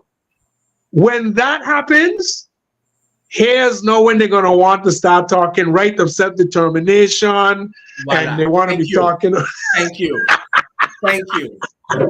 Thank you. That's you said it brilliant. When the bottom line is affected, yes. Yeah. When the bottom line is affected, that they can't go into the ministries and do their normal stuff. No. The right to self-determination. Pro Soualiga was telling us we need to. We need to screen the Kingdom Charter. No, and it's time. We can't. Come on. Let's the counterproductive behavior. And I know a guy like you, working inside, and when I say like you, a guy that's well read and a Gaviite and very conscious. You have to watch these things sometimes and wonder, like, but what are we really doing? Yeah. You're running the place like it's a corner shop, like it's a. Like you're selling coconut water. Not disrespect to our vendors, but like you're selling fruits on the side. It's not. Yeah. 17 days, 5 days, back to elections. Yeah. Come on, man. Yeah. Come on, man. Yeah. And I really glad that you highlighted that particular point, because whatever the Hague does, there is a basis for it.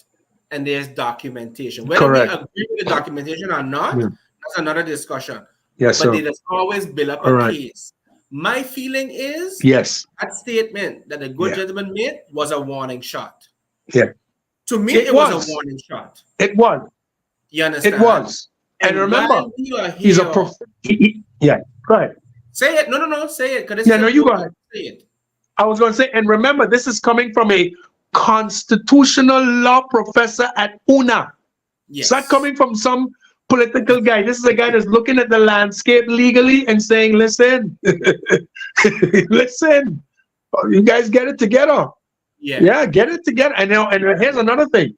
If this political candidate that I told you about is thinking about taking the prime minister to court because the election process and this launch is offsides, that can even add more fuel, because nowadays you can't keep a government together. You can't put an election together. What are you doing? Yeah. These are the basic tenets of a democracy. That's basic tenets. Yeah. That's a good point. And with more people coming, and with more people coming into the fray, we're more splintered than ever. Normally we have 3-4 parties. We're up to 8 parties running. So that means now the next coalition is going to have to be minimum 3, maximum 5. Yeah. Unless the 2 larger parties can regain the confidence of the electorate, get the 8 seats, which is still flimsy, and then pick up a coalition partner to make it stronger, and then we go ahead. But who knows? But if we don't get things right, the good professor was right. We're flirting with it. We are flirting with it, Well, I appreciate I appreciate your insight, My brother, it's now 8 o'clock. I did when we having these conversations, Yes, correct. And I really enjoyed it. I enjoyed it so much. I'm inspired now to go dig up my newspapers, look for some articles, and put things back in perspective. Do some research. And you inspired me to go and buy Clive Thomas's books. They're really good.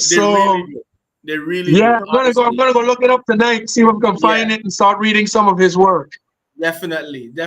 Well, my brother, just we're gonna close off, and I just wonder if you have any closing remarks for the people, Yeah. Well, first of all, Bakari, I want to thank you for giving me this opportunity to be on your show.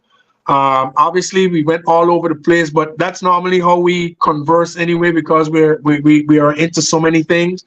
What I would say finally to the people is, with this upcoming snap election, is we need to be very serious. I'm not telling people who to vote for. We don't do that on these platforms. That's your own personal business, or at least I don't do that.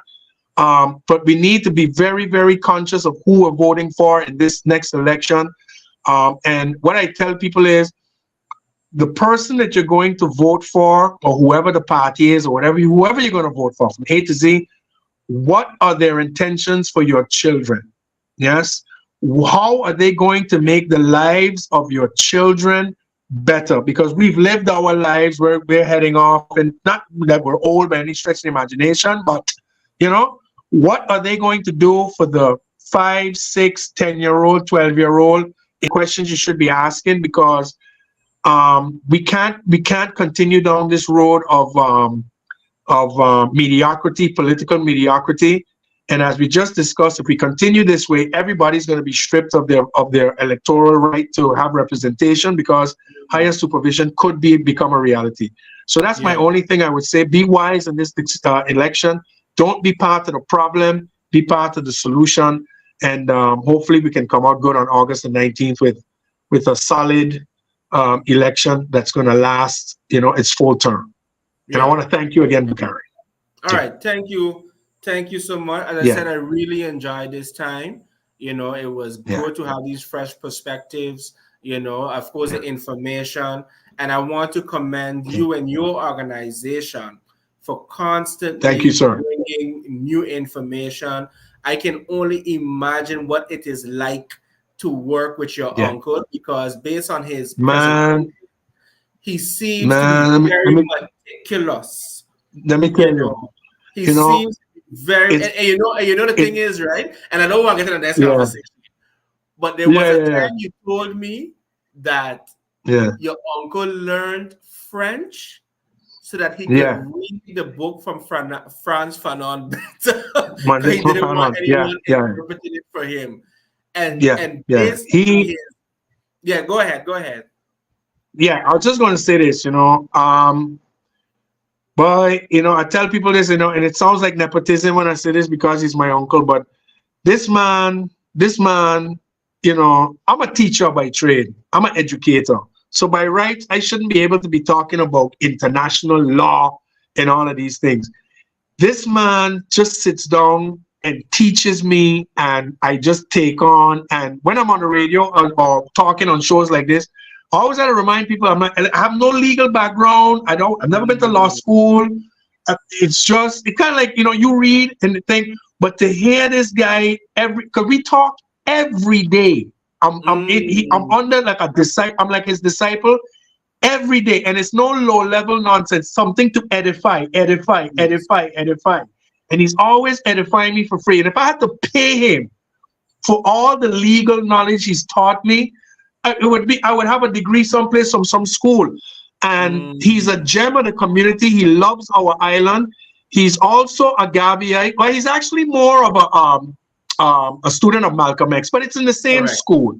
So while we talk Gabi, he talks more Malcolm X. That's his guy. That's his go-to guy.